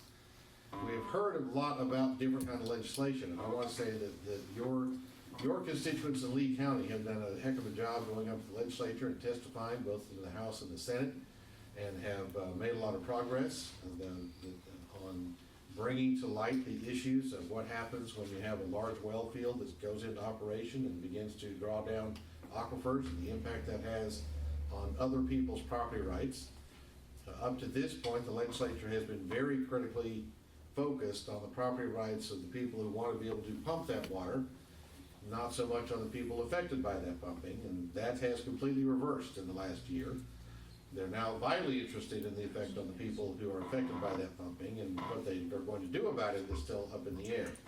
Senator Colkhorst has pledged to file a local bill for this district to help address or allow this district to address problems caused by pumping both within the district and outside the district. There are talks about other bills being filed. I know that Senator Eckhart is also very interested in this issue, and specifically on this whole concept of exports causing problems within districts. And so we'll see if she gets anything filed. Senator Perry has said he's going to file a bill that deals with compensation for any landowner who is damaged by dropping aquifer levels, which could be problematic. I mean, it depends on how the legislation comes out. I'm hoping to work with his office to come up with something reasonable and something that can be administered. We certainly don't want to become condemnation authorities where we're simply deciding who gets to pay how much money to whoever has been damaged because of dropping aquifer levels. Remember, and I also want to point out, as our comments that we submitted to the legislature pointed out, a district really has two options in terms of mitigating those damages. The first one option is to pay compensation, to lower those pumps or drill new wells or whatever, but the other option is to reduce the pumping so that the damage doesn't occur in the first place and those aquifer levels will recover. And both have pros and cons. There's problems with each of those approaches. So in every case, I think it should be up to the individual district to determine the best course forward, and they should be able to make that decision rather than being required to take a certain route, one route over another. Oil and gas, that compensation being paid is the only option that someone has. You can't say, no, I want my oil and gas to stay underneath my property until the price hits at least $100 a barrel. Don't have that option. If your neighbor starts pumping and it starts to pull that oil and gas out from under your property, your neighbor gets to send you a check for whatever amount they pulled out from under your property, and you have no choice in saying, no, I want to wait for a higher price. You simply have to accept that check. So we don't think we want to have a similar thing happen here, mainly because when the oil and gas is gone from your property is still very valuable, productive land.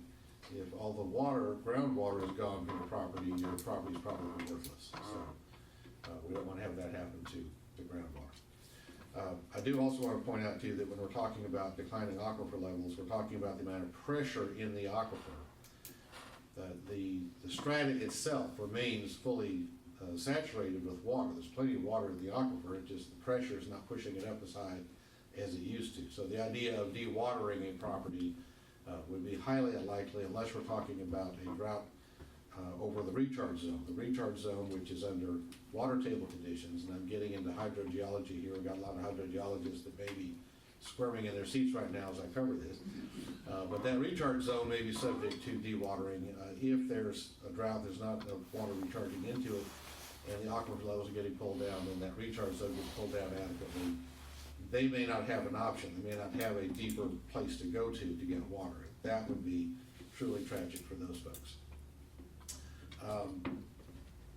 There are other bills that are being filed right now that I'm tracking. I've gotten to about 50 bills on my tracking list so far. There are things happening with the Open Meetings Act, the Public Information Act, other provisions dealing with the operation of local governments.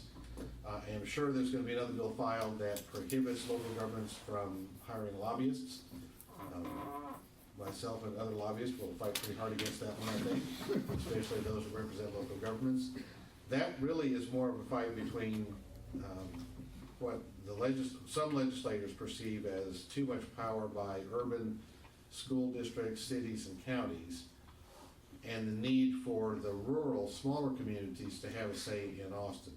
The small cities, the small districts like this one, don't have the wherewithal to hire staff that they can send and just sit in Austin and take care of their educational needs for members of the legislature.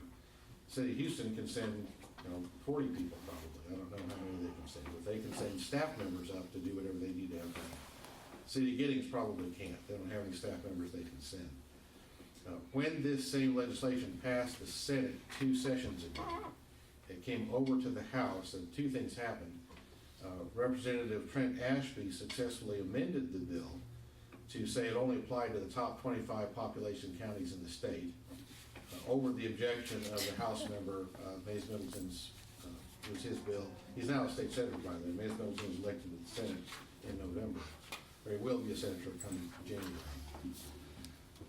Then the bill came up for a final vote and it failed with almost, I think it was like 88 votes against. So there was an interesting combination of urban Democrats and rural Republicans that voted down that legislation. So we'll see what happens with it this time. Now that the school funding and the property tax limitations bill has passed, I'm not sure there's much of as much importance in the legislature to try and pass something to stop lobbyists from killing their property tax limitation bills since they got passed. But it's still important to Mays Middleton, I know that, so we'll see what he does with it and what the legislature does with his bill.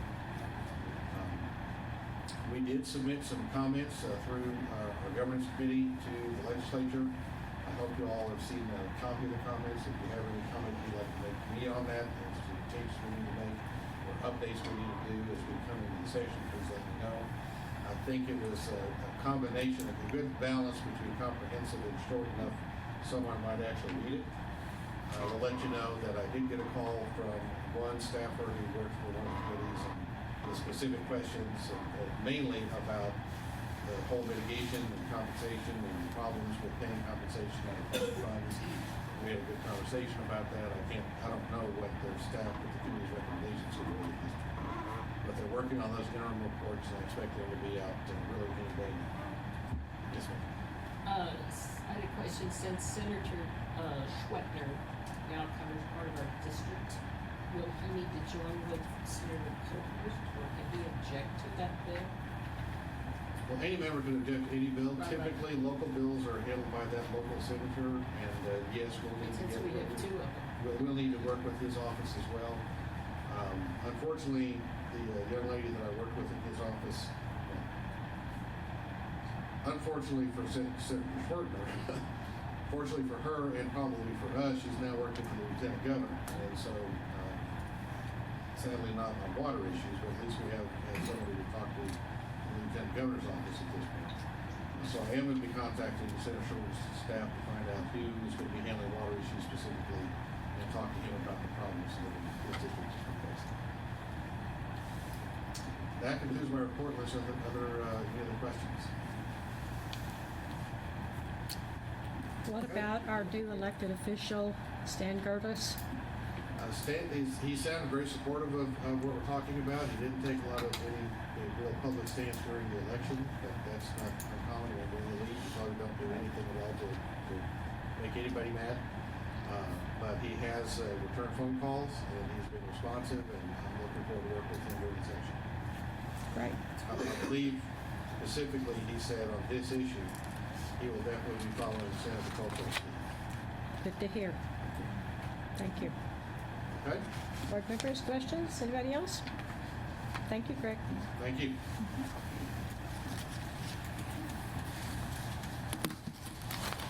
Item number 4F, discussion, consideration, and possible action on the purchase of real property improvements for the district office in Giddings, Texas. Those of you who were here last week know that we voted last week to buy property here in Giddings, Texas. Because I was authorized, I signed the earnest money contract, and Mr. Totten paid the earnest money. It looks like it's very possible we may close as early as next week, but I would like to hear from Phil and Jim first about any inspections or thoughts, etc.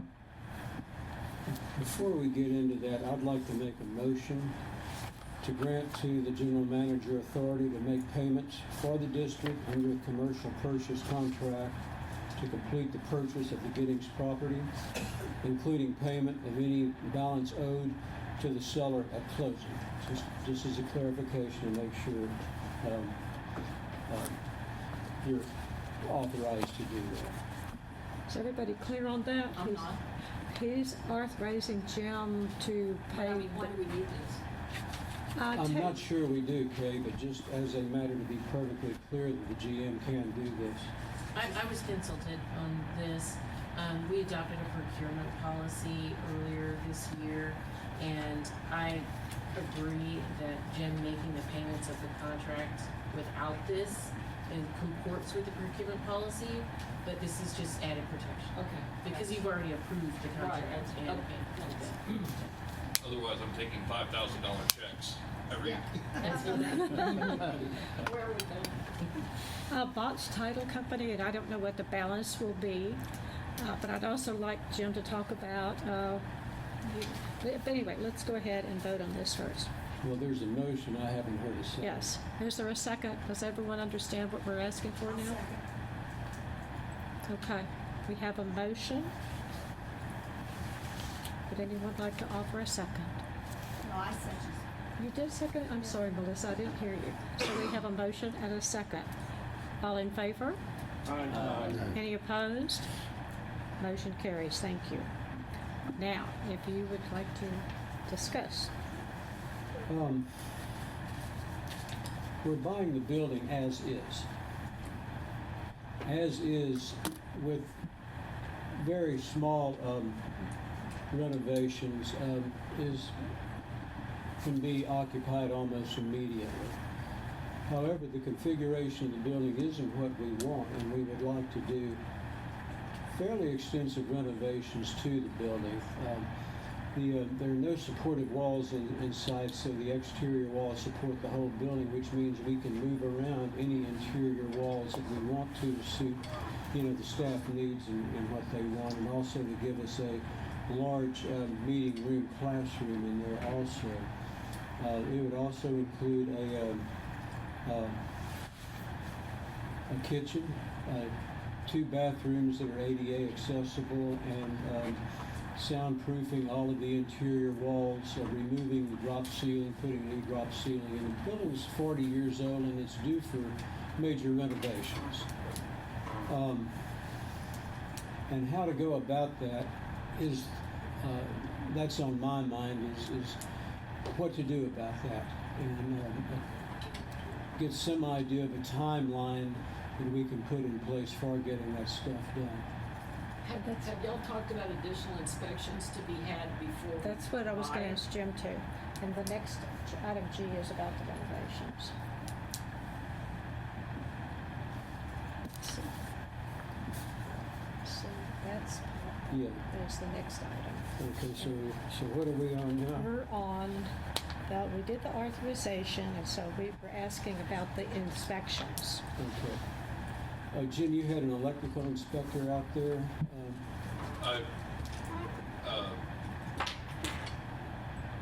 Based on the direction that I'd gotten after the meeting where the purchase was approved, because it is going to be purchased as is, and there was a desire to move quickly on closing, we didn't pursue a full secondary inspection. We did have the inspection report from the previous buyers.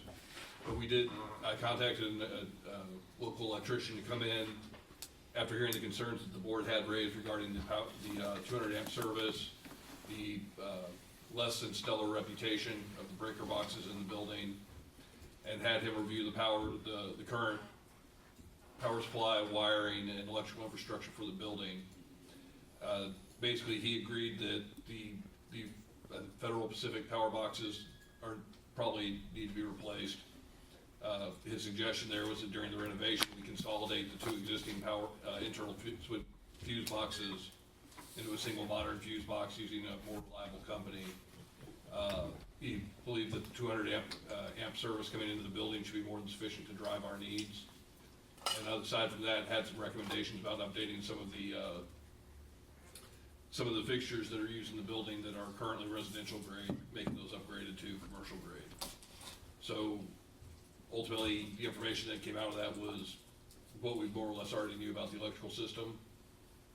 We didn't delve into the HVAC system or any of that, but the majority of the concerns I'd heard from the board seemed to be focused on the sufficiency of the electrical supply along with its safety. And so I specifically had that rechecked. And the hot water heaters are gas, right? Not electric? No, one's electric, I know. And one is gas. And because the gas meter is not in service, because the prior tenant did not pay the bill, we have to have it hooked up before the furnace and the hot water heater can be tested. So that would be after purchase. That's why I'm of a mind to, before we can put out a list of the renovations we want, there's quite a bit of stuff we have to identify. The electrical is probably one of the main things. I think we can get all of this stuff done after we buy the building. And I would recommend we move that way. I know the Urbans are on the close of this year, and I would certainly like to, honor them on that. They wanted to get that done. And I see nothing here that we We can't. already voted to purchase it, right? So. Right, I think. Well, pending inspections and Oh, stuff. okay. Well, That's I what think I'm speaking it of. actually I don't think it said pending inspections. It basically just said we were going to buy it. However, Right. part of the conversation was is if any more inspections, that if we wanted to do any more before the closing, and if we found something drastically wrong, we could back out. But Jim Finfield, is it your opinion that we have found anything drastically wrong that would delay this purchase? I see nothing. Yeah. Absent another full inspection, which I was not encouraged to pursue, no ma'am. Okay.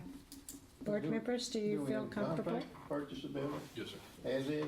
Yes, sir. Yes. I don't think you're gonna get to come in and say, well, now, we don't like this, we don't like that. Mike, I can't quite hear Well, what we you're have a saying. feasibility There's a feasibility period, period. and we could walk away, or we could take it as is and waive our contingency. We're buying a shell. We're buying a Yeah. basic building, Right. and we'll go Yeah. from there. I think we already We don't need any decided more to do Right, that. we have decided to do that. We were just discussing if everybody feels comfortable, that Jim did do due diligence by having another inspection to address any concerns this group may have. It sounds like, to me, that everybody's okay, that we're ready to go forward with closing. But I just wanted this group to acknowledge that, but, going forward. There is no further vote required, other than the one that Phil just offered and passed. One other quick question I just want to ask. Jim, who did the electrical inspection? Hernandez, I forgot his first name, Steve Hernandez, maybe? 4-Star Electric. Is he here in Giddings, or? Yes, sir. All right. Yeah. Highest rated, when I looked for commercial electrician on Google, came up with the highest rating, so I started there. Don't know him, but I'm sure he did a fine job. Okay, if there's no other concerns, then I understand that the title has been sent, whatever that means, and that they expect that we will be able to close by the 21st unless something unusual shows up on the title policy, which I am not expecting, but I suppose it's always possible. But there's no further action on this agenda item. And so we shall move to agenda item G, discussion, consideration, possible action on issuing the request for proposals for construction services for office renovations. I personally asked our procurement legal counsel to work up kind of a shell of an RFP with all the legal clauses that are required for the state of Texas, while understanding that Phil, the infrastructure committee, and Jim will actually work up the detailed specs. And April is close to having her shell, or whatever you want to call it, but she will have some questions, but she will need to talk to the infrastructure committee when you're ready. And I'm assuming that's going to be in January, whenever, right? And then, Phil, what else do you have to say?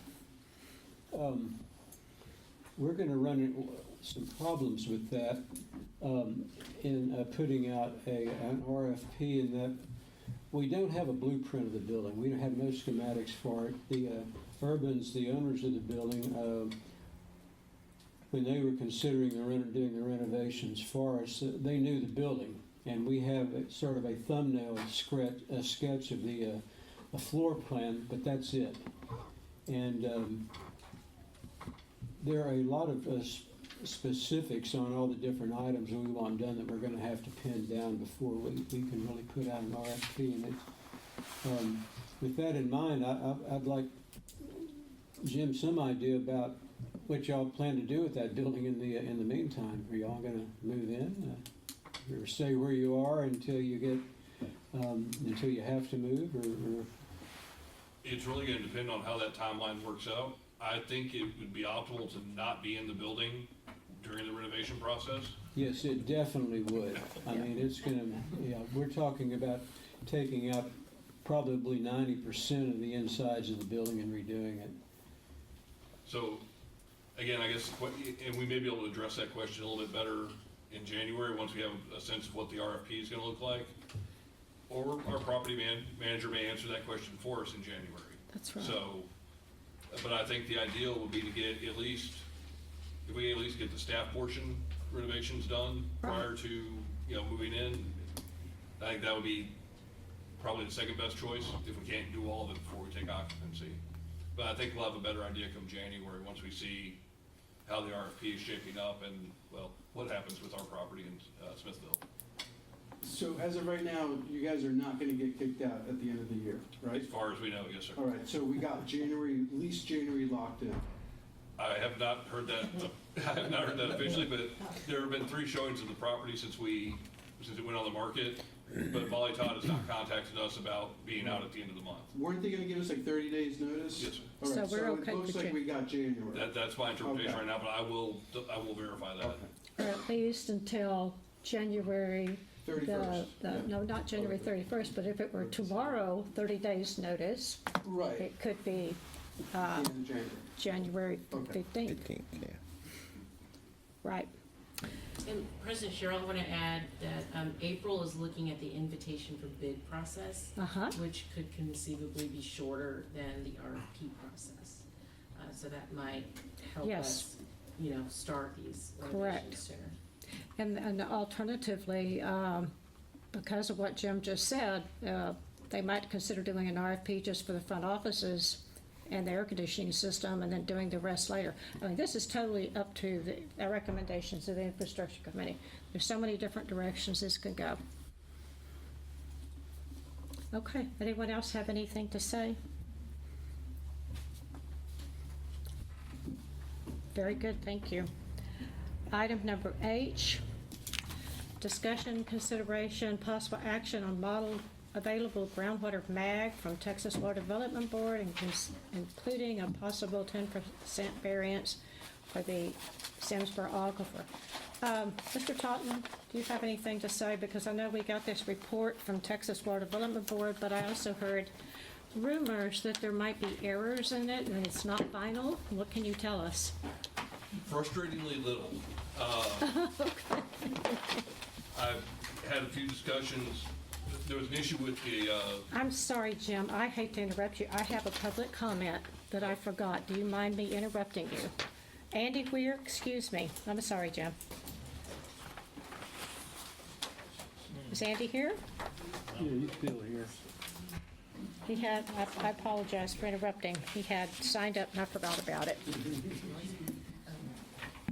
President Smith, Steve Box would also like to go after Andy. Oh, okay. I came in late.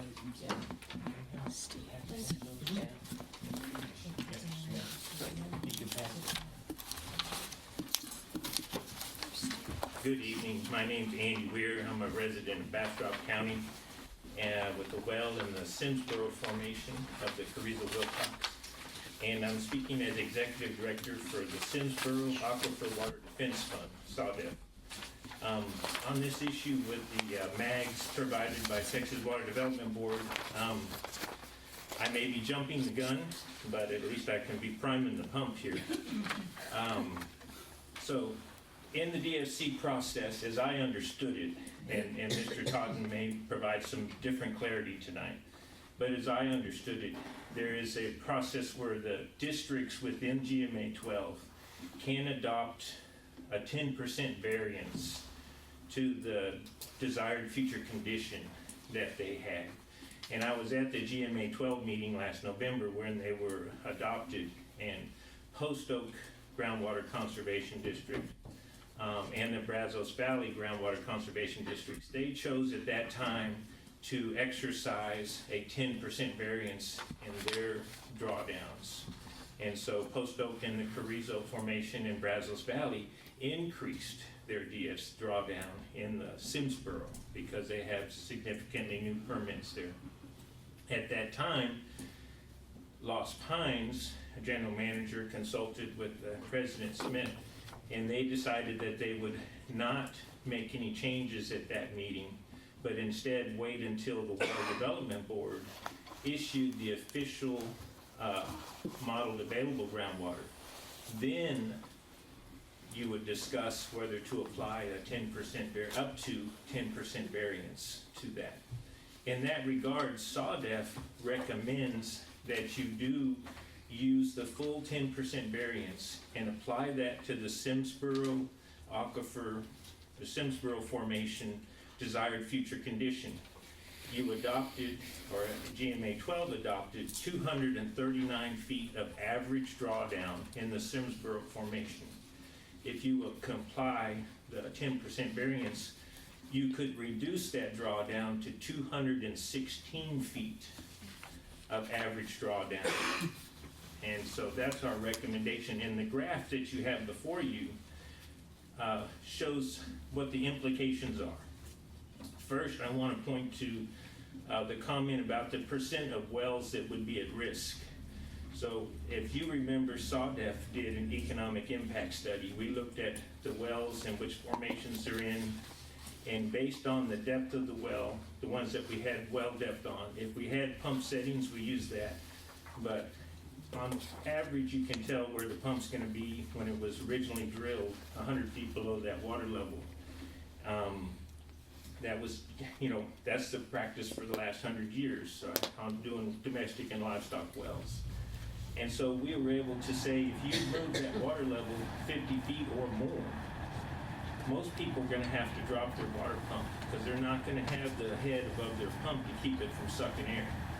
And that's what we're seeing in the Carrizo now. But in the Simsboro, at the full desired future condition of 239 feet of average drawdown, you would impact around 63% of the Simsboro wells in the district over that 50-year time period. So half of the wells, more than half of the wells in the district are going to have to drop their pump with that desired future condition.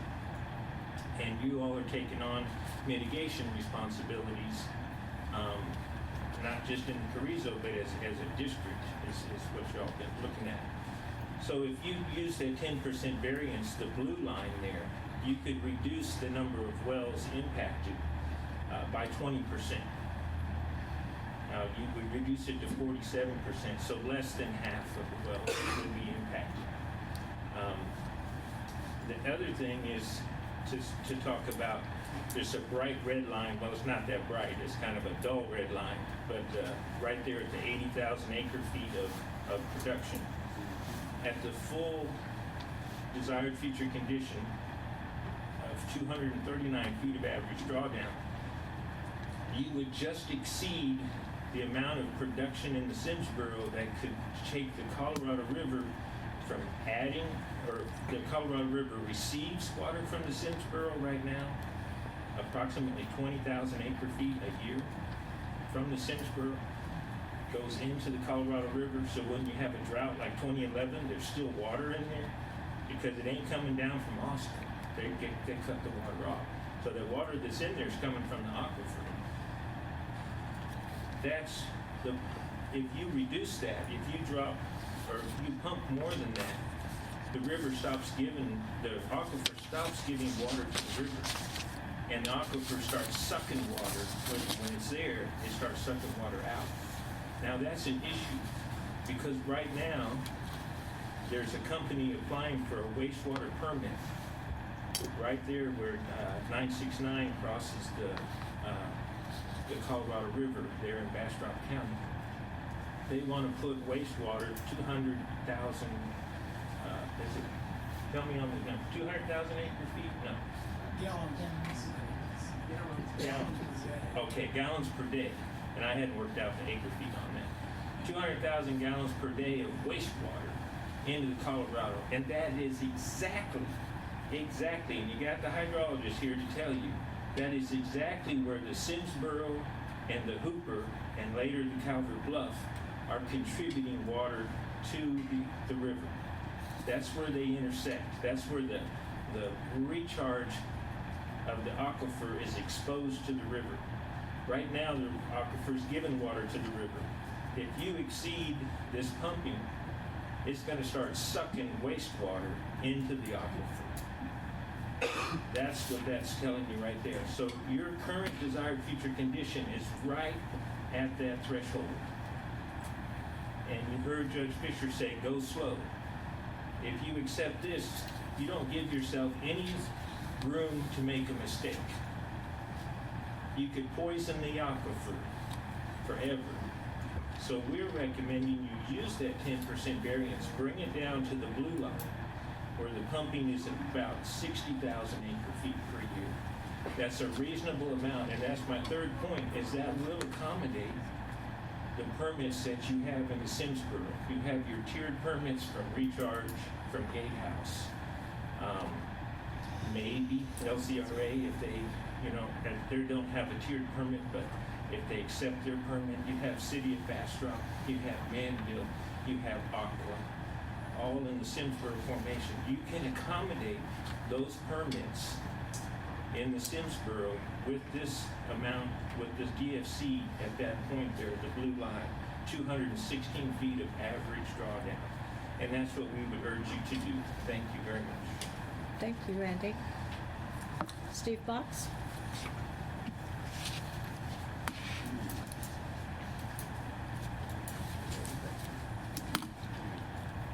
President Smith and board members, first I want to fully concur with what Mr.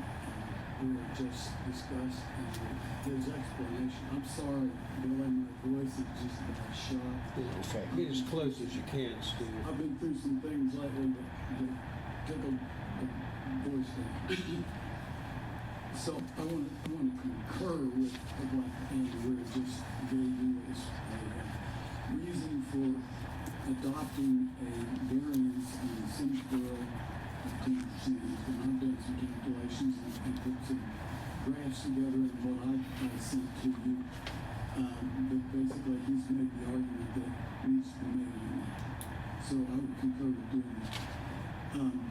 Secondly, I want to say that I am concerned about this permit that is being applied for in that vicinity that Andy talked about. And some of you may have received an email from Environmental Stewardship today that starts discussing that. And certainly think that that's something that the board is going to want to take a look at because I think it falls right into some of the things you're concerned with. Now, I'll bring you more detail on that later. Right. With respect to the other things I wrote to you today, the other thing that we are requesting besides adopting the variance, and I would ask you to consider also doing a variance on Carrizo. I know it's not on the agenda today and we're taking up the time, but I think you might want to do that.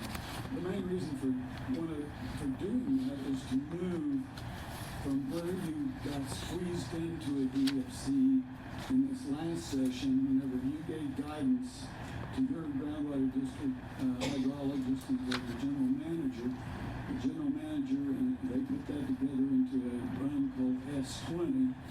They took that S20 to the GMA 12 board. They didn't even bother to listen to any reasons why you wanted to do that. They just said no, basically, when you round it up. And what that did was that drastically increased the amount of pumpage that has been approved, and the mags that come out of here show that. So any move you can take to start moving in that direction will be very helpful in the near term whenever we start getting into reviewing this next round of DFCs. The other thing I would request is that you reiterate your instructions to the hydrologist and to the general manager with respect to where you want to start the DFCs in the next round. because you gave good guidance. That S20 is something that is a good conservative, go slow, have a place to start, have some room to wiggle out there in the future. And you have the opportunity to start at that point again next year and, you know, put the case together that is needed to move in that direction. The other thing I would like to ask you to do is one of the things that was lacking in the last session of review that really caused your concerns and problems whenever you got around to it was there was a lot of confusion because as they moved through the process of the GMA 12 last year, they kept talking about drawdown and drawdown and drawdown, but they never produced and very seldom talked about what those different drawdowns meant in terms of acre feet a year that would be allowed for pumpage. So, and there was a change in the model and how the model was handling drawdowns. So what what was confusing was that the same amount of feet of drawdown, instead of giving 30,000 acre feet of water, gave 90,000 acre feet of water. Right? Actually, I think it was 100 and something acre feet of water. So that's a critical understanding. You know, we may be calling a DFC based upon the drawdown because that's the thing we can go out there and look and measure in a well. And that's right. That's the right thing to do. But the other thing we have to understand is relative to that, there's a volume that goes with it. So really, a DFC is two pieces. It's that drawdown that we can measure and see how we're doing, but it's that volume that is the pumpage that goes with it. So I would ask that two things be that you ask of your hydrologists and of the hydrologists of the GMA 12 in the next session is that they, number one, anytime they do a run, that they also put out the pumpage that goes with it, and that they also put out a set of data that can be drawn off of that will tell you something about the impact on surface waters. With those two pieces of information, you will have a much better picture of what's going on. Listening to what I heard today and tonight from the hydrologists and the team that are talking about doing the work, I think we're starting to look like we're going to be light years ahead of where we had been in the past. It's pretty darn exciting. I know it's going to cost money. And I'd like, I urge you to do what it takes to get a basis set so that we are on a steady and solid ground going forward. You won't get the kind of litigation that you got in the past if you're sitting on solid information and solid ground. So I encourage you to give these guys a chance to show what they can do. Thank you very much. Thank you, Steve. Glad to answer any questions here or later. I'm sorry I interrupted you earlier, Jim. If you would go ahead with your comments now. Yes, ma'am. So, 2 points. One, technical on the agenda. The GMA process, they did discuss and approve a 10% variance on DFC, not on MAGs. So this action as posted is not in accordance with what was discussed or approved at the GMA level. We didn't discuss this agenda item during the governance committee meeting. I'd like to think I would have caught it then if we had, but so that's, on a technical side, we've got that issue to look at. Additionally, the report that was released by the TWDB, the variances that are adopted, that 10% variance that's adopted at the GMA level, that's meant to allow for differences in modeling results. As we run our models, we send the results over to TWDB, they run the model, and we want the results to be roughly within 10% of each other, plus or minus. In every district in the GMA, there's at least one formation that's outside of that 10% variance. The model results that have come back, Brazos Valley, it's in the Sparta. Fayette County, it's in the Sparta in the Queen City. In our district, it's the Sparta and the Calvert Bluff. It's the Carrizo and the Post Oak Savannah. So in most of these cases, the drawdowns predicted by the TWDB are lower than what was set for the DFC. Shouldn't really be a problem, but it is outside of the variance that was approved by the GMA. In the case of Post Oak, I believe their Carrizo is actually 10.1 or 10.2% above, just barely outside that variance again. This problem was brought to light by David Van Dresser at the last GMA meeting. It started a discussion with the Water Development Board.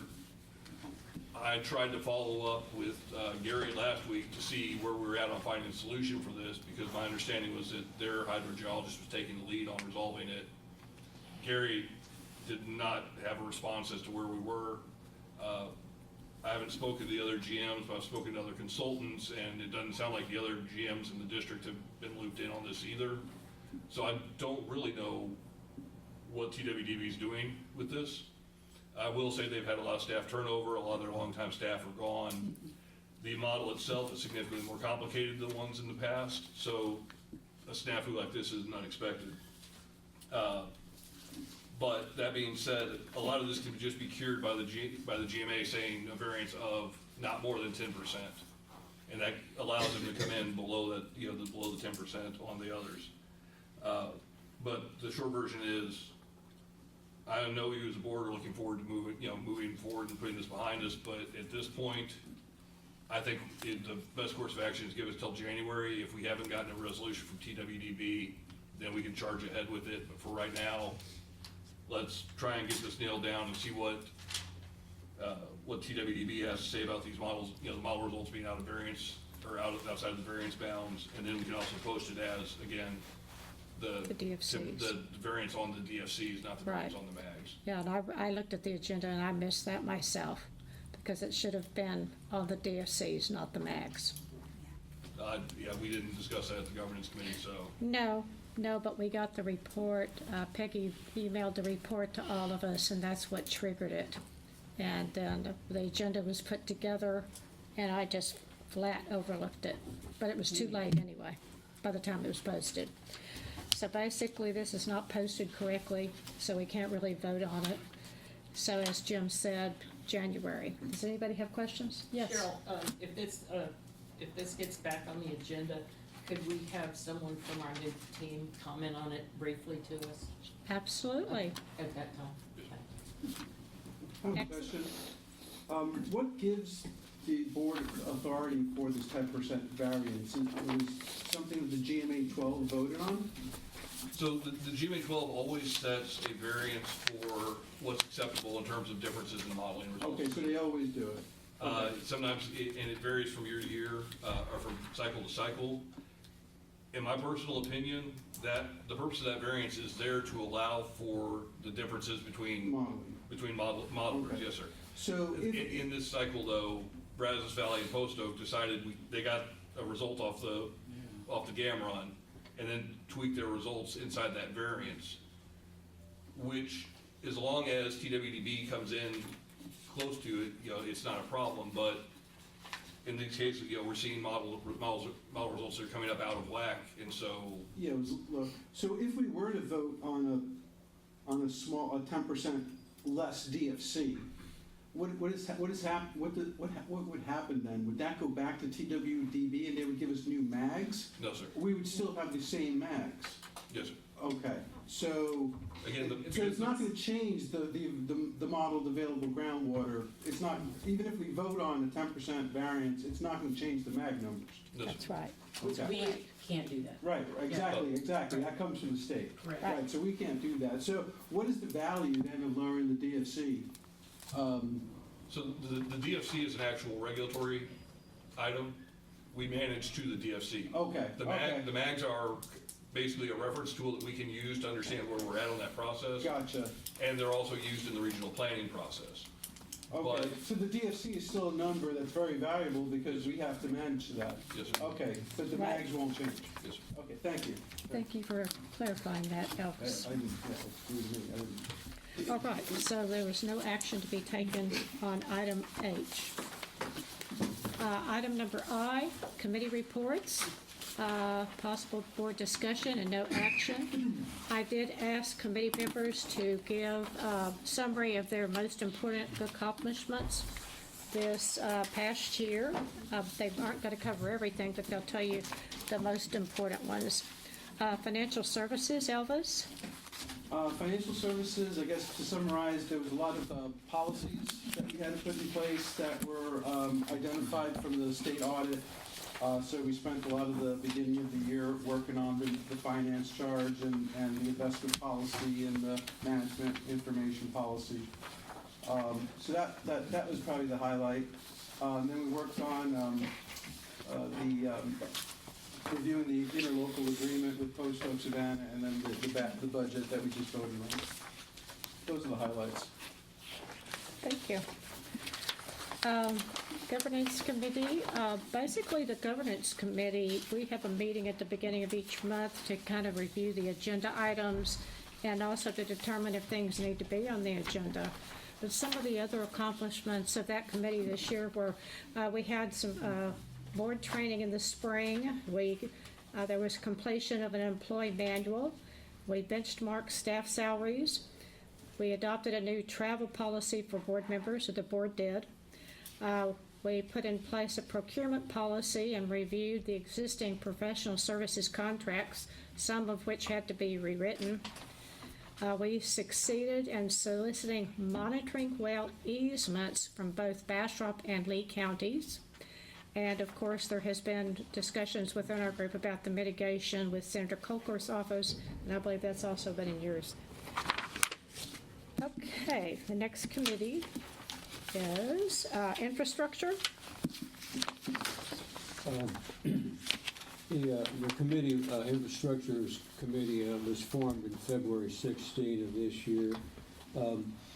Most of the stuff we did this year concerned finding a suitable property for our new offices. We had an existing site at, on Highway 21 and 290 near there, and we previously had an architecture firm do a feasibility and do some initial drawings and estimates and stuff for us. We ultimately decided not to build on that site, I think for two reasons. One was the cost, and the other was it was at a traffic intersection that seemed pretty dangerous to us. And we brought it to the board to put that property up for sale, and it is presently up for sale. And the board authorized the committee to do a search for additional sites. We looked at 2 or 3 pretty seriously before deciding on the property of 317 East Hempstead in Giddings, which is just down the street there. And that's the property we've been talking about tonight for purchasing. In April, the committee approved a resolution to present to the board to develop a 3-year well monitoring implementation plan. Also in April, we proposed priorities for Jim's and staff's focus for 2022. The most important of which were well monitoring and database, and determine district facility and infrastructure needs to accommodate all district board, committee, and staff functions. That's tied into our property search, of course. We also looked into the HALF database that combined all district data into one place, and which is accessible to the public, and we've bought into that. And the other thing is, on December 1, our website, the district website redesign went live, and it looks pretty dang good. Thank you. Community outreach, education. Community Outreach Education Committee is a new committee this year, and we spent a lot of time in our meetings discussing ways to enhance outreach and education activities for the district, and we'll be looking to implement a lot of those ideas and plans in the next year. With the webpage upgrades that Phil just commented on, we'll be able to load our webpage with more education materials for the district. With Jim Totten and the district, we put on the Texas Well Owners Network program in Lee County, and the Bastrop Well Owners Network program will be coming to Bastrop next year. We got an outreach education budget increase to support education and outreach education upgrades. And with that budget, we'll be able to start implementing a number of the actions that we identified that we wanted to enhance with education, including Lost Pines Groundwater Conservation District brochure, a draft community education outreach coordinator, a topics list for local newspaper articles, and rules for future calendar and photo contests, among a few other items. Thank you, Tom. Management Committee, please. The Management Committee identified a groundwater management zone in Lee County, and of course, that was a stakeholder group, which you heard from earlier. We reviewed and amended the management plan, which included the following, as well as other changes or additions. We changed the mission statement. We advised on the structure of the monitoring well report. We added an annual review of the plan and addressed the audit requirements. Most of the rest of the time was spent reviewing and amending the district rules, which will include the following as well as other changes or additions. We added an export fee, eliminated transports outside of a pipe, benchmarked our rules to other districts, and studied production caps for possible future rules. We also established a short-term moratorium on new applications for production.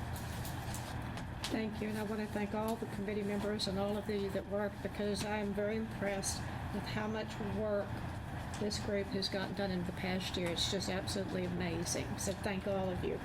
We've been busy. All right, item number J, General Manager's Report.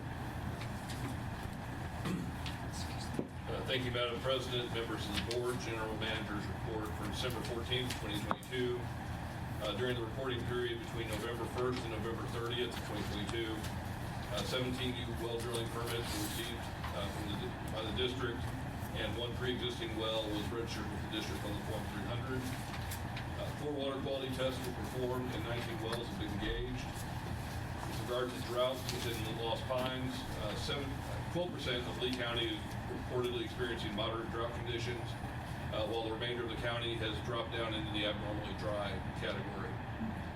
Kind of counter to that, 77% of Bastrop County is currently experiencing moderate drought, while the rest of the county there is experiencing abnormally dry conditions. The most recent rains apparently benefited Lee County a lot more than it did Bastrop.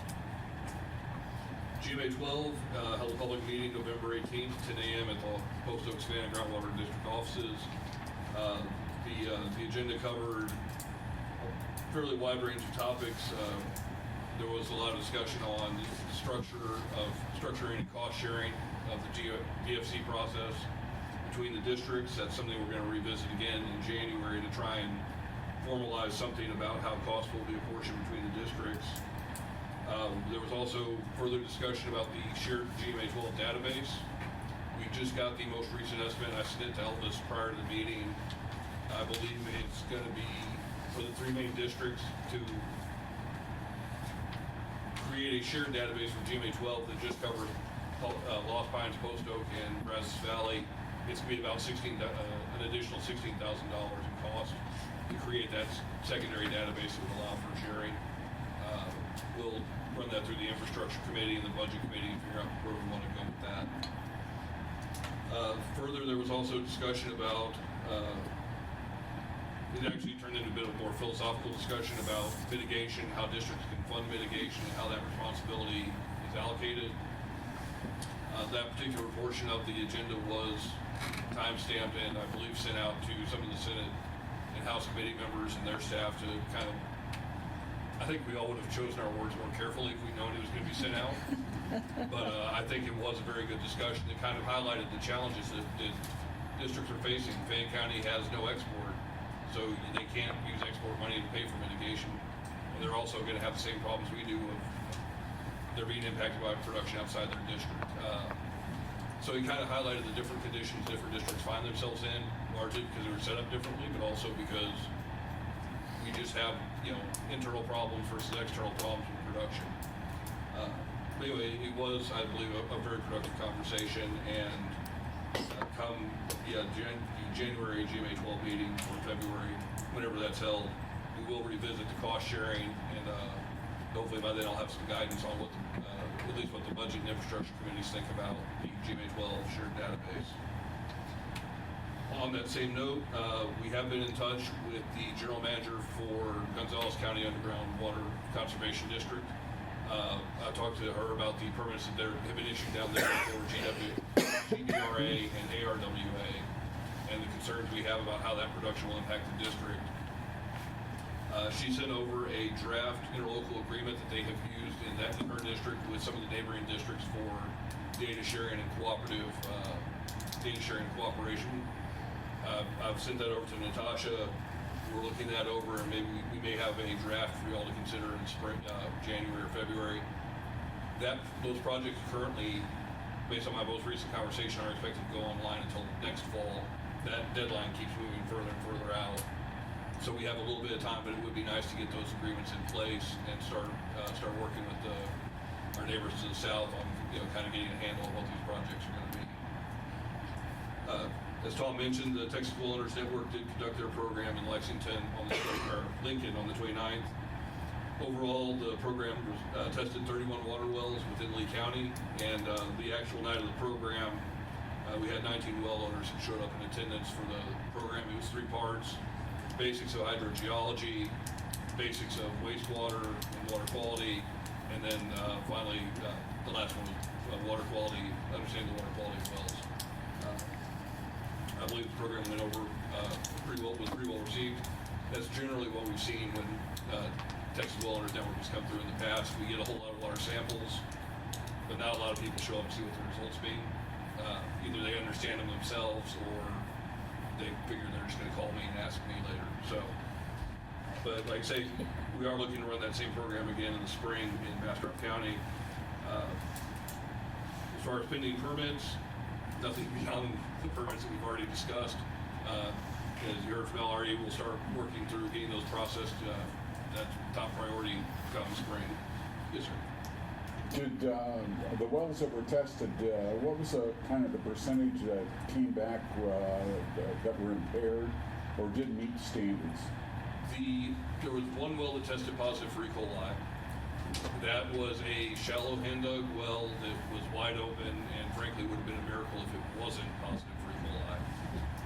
The rest of the wells were all, as I recall, more or less, they were all below secondary drinking water standards, just within varying degrees of aesthetics. So there wasn't anything that came back, as I recall, directly impaired, aside from E. coli.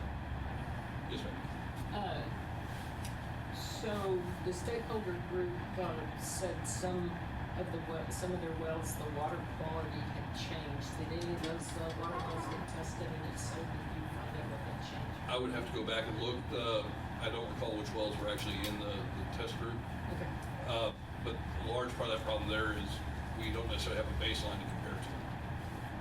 The best baseline we have in the area is actually Lee County Water Supply's well, because they test theirs so frequently.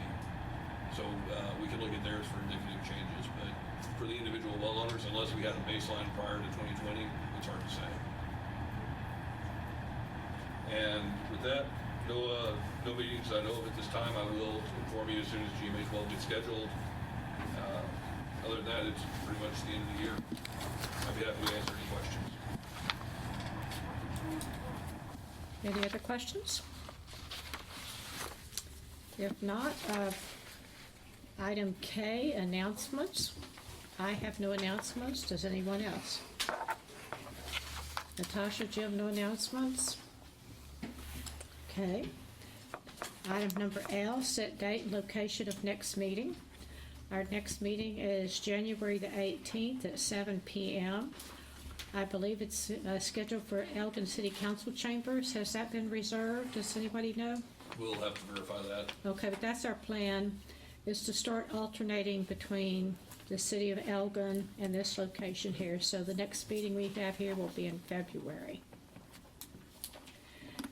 Okay. Are there any suggestions for future agenda items that we haven't already discussed this evening? I'd like to talk about developing a policy concerning routing our board contact with any of our consultants through our general manager. I'd like to talk, we've never developed a policy about how people talk to the lawyers or the hydrologists, and I think it's time. Communication through legal counsel or hydrologists? Through the general manager. Yeah. Yeah, but, well, we could talk about that later, but I mean, we need to talk to our attorneys when there's lawsuits and things like that, but that could be part of the policy. Well, I mean, just a policy covering everything. Okay.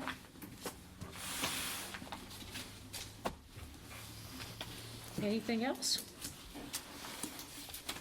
If not, then we are adjourned at 9:39 p.m. Thank you.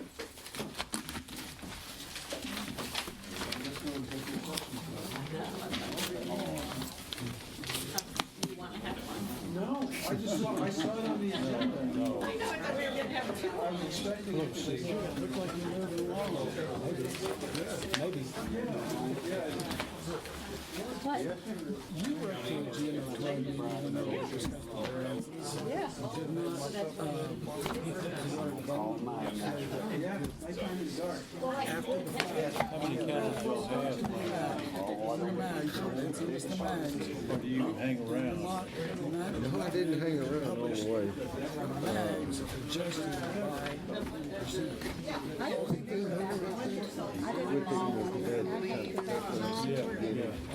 That was the problem with the recording. I went back and looked at the recording. There was a lot of that recording. How old are you now? A lot of 71? so there's a lot of 68. There's even stuff at my meeting. You're beginning to post people around Giddings again that leave I miss, and I'm you know, getting just worried because there's so again. much going Not on. 71. Yes. I thought you were a year too younger. Well, man, 52 years ago, I was in North Southeast Asia. I look like that guy in the Mars thing. I had my helmet down and you see my run on that. Thank you. So y'all bring a little sack lunch when we meet over here, walk across the street, Well, we could, that could be calculated even. No, we're gonna meet at the bullpen between 5 and the meeting. And then we're gonna come. We're still gonna be in the bullpen. We're gonna, you're absolutely correct. So we're gonna see if they can have it. That's not. I know.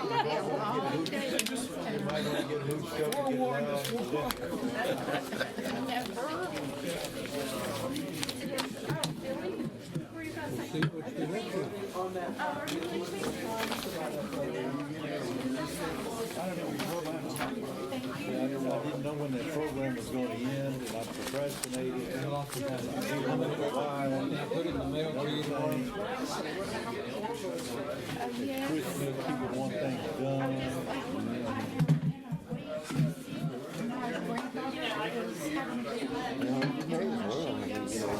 I don't disagree with some of that. They're gonna hand it out. You may as well take it because there's people very wealthy that get a very big share of it. Look at Leaky. He's the first one in line. That's fine, I'll do that in the morning. I just ran off of that. It was sitting right there. Well, he doesn't do, they do some to I us, saw but you brought yours and you started another. Well, I was gonna catch a ride more, our wires gonna be cut, so I had that feeling the mileage coming. maybe that's to try to hide more. I talked to Jim. He's so damn tired. And anyway, he got 2 domestic well permits, but yet he's pumping water out of those wells and selling them to the oil field. So frack well. Well, I'm sorry we didn't write it.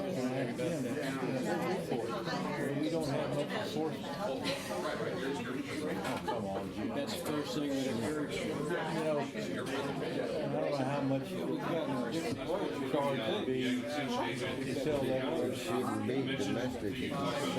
Right. Specifically, that's it. Because then that would be just like some kind of ownership. Saying they would. It isn't right, but it goes on. Whatever you get away with, you get a few more in the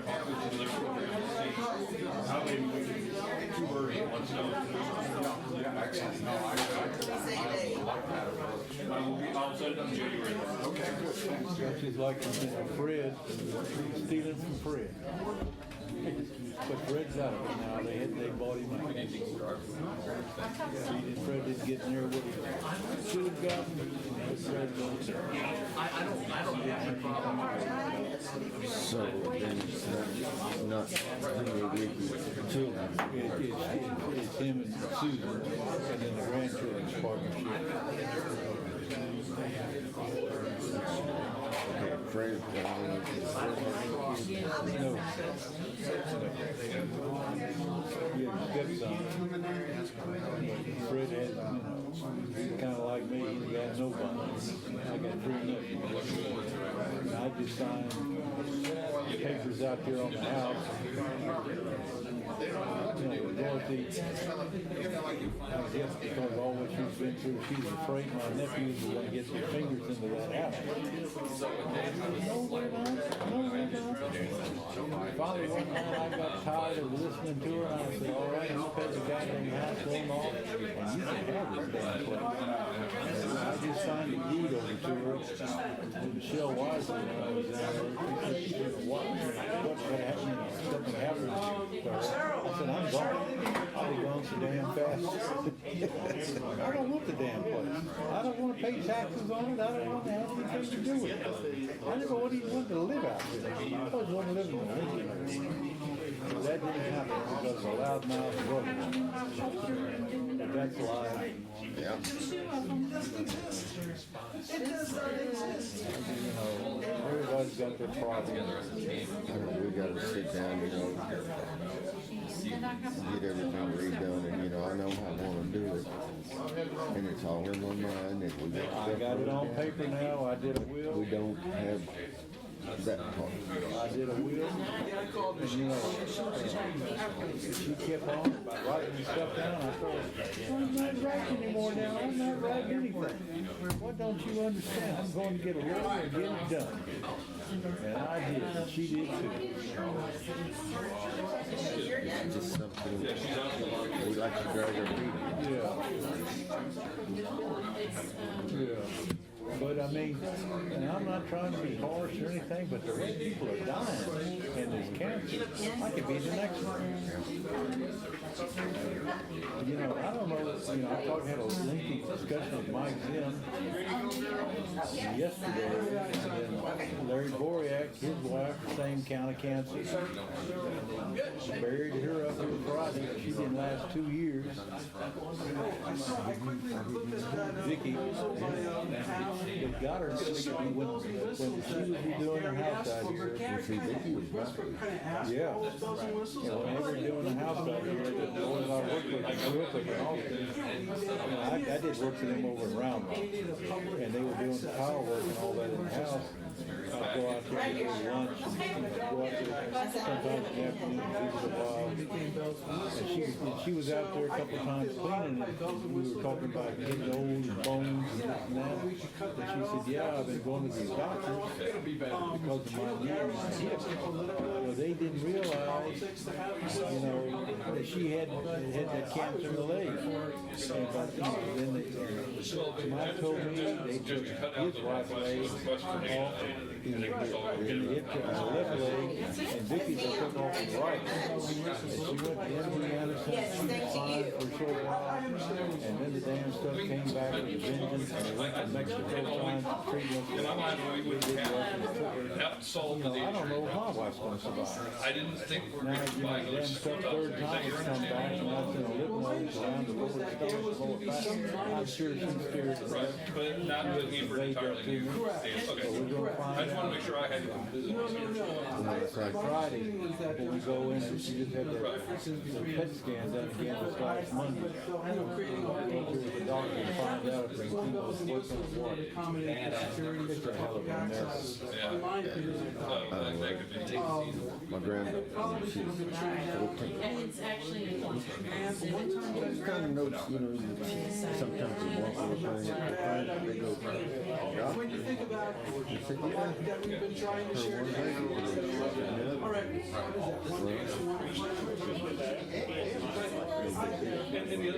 This is just a standard principle. If we charge $100 for employment, every district already has some. start looking at those specialists and that. So there is insurance pockets.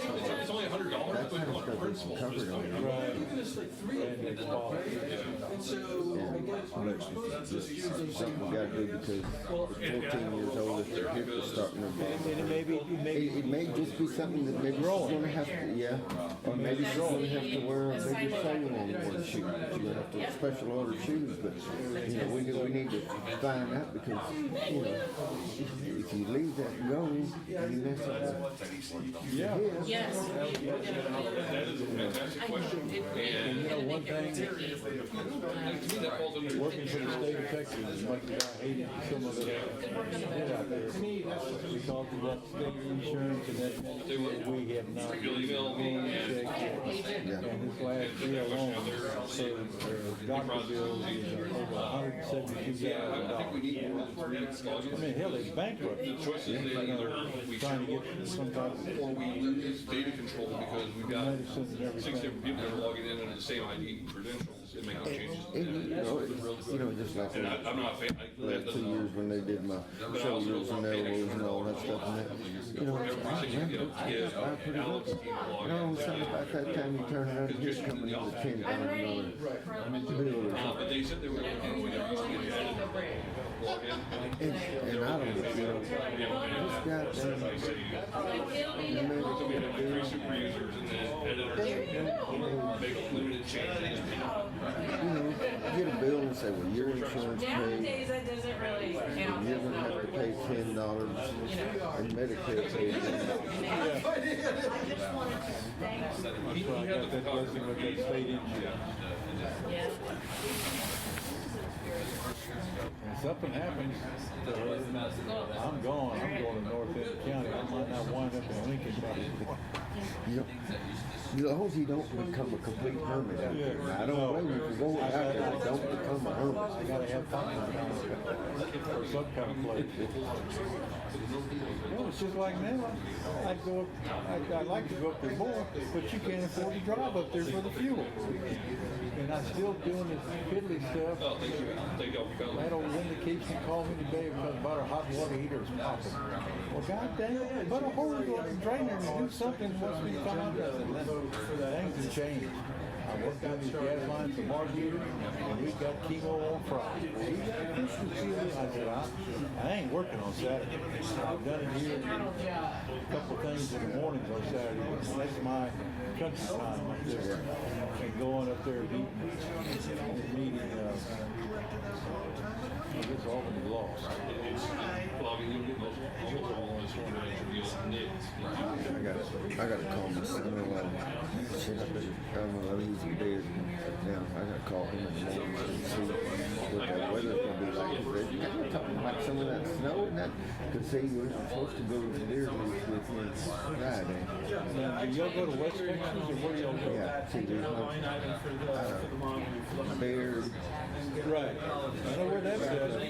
Yeah, I know where that's at. It ain't all that far from Albany and, No. you know, it's well, you know, Cisco, you know it.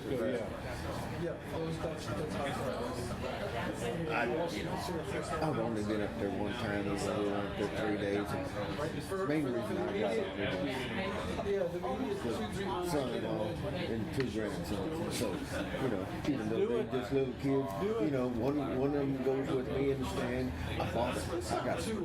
Well, it's a $6,000 stand that I got for $3,500 because the guy that got off. Rich guy. I said, I'll just leave it. If you're gonna be in there with your grandson, I'll leave it. I mean, damn, now about to leave with the damn thing. Got one of them nice little heaters in there.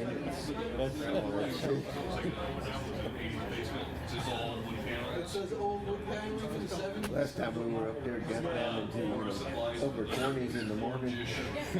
And so sitting there with the heater on for about an hour. He got down to his t-shirt. Well, I used to go to sleep when I get all comfortable.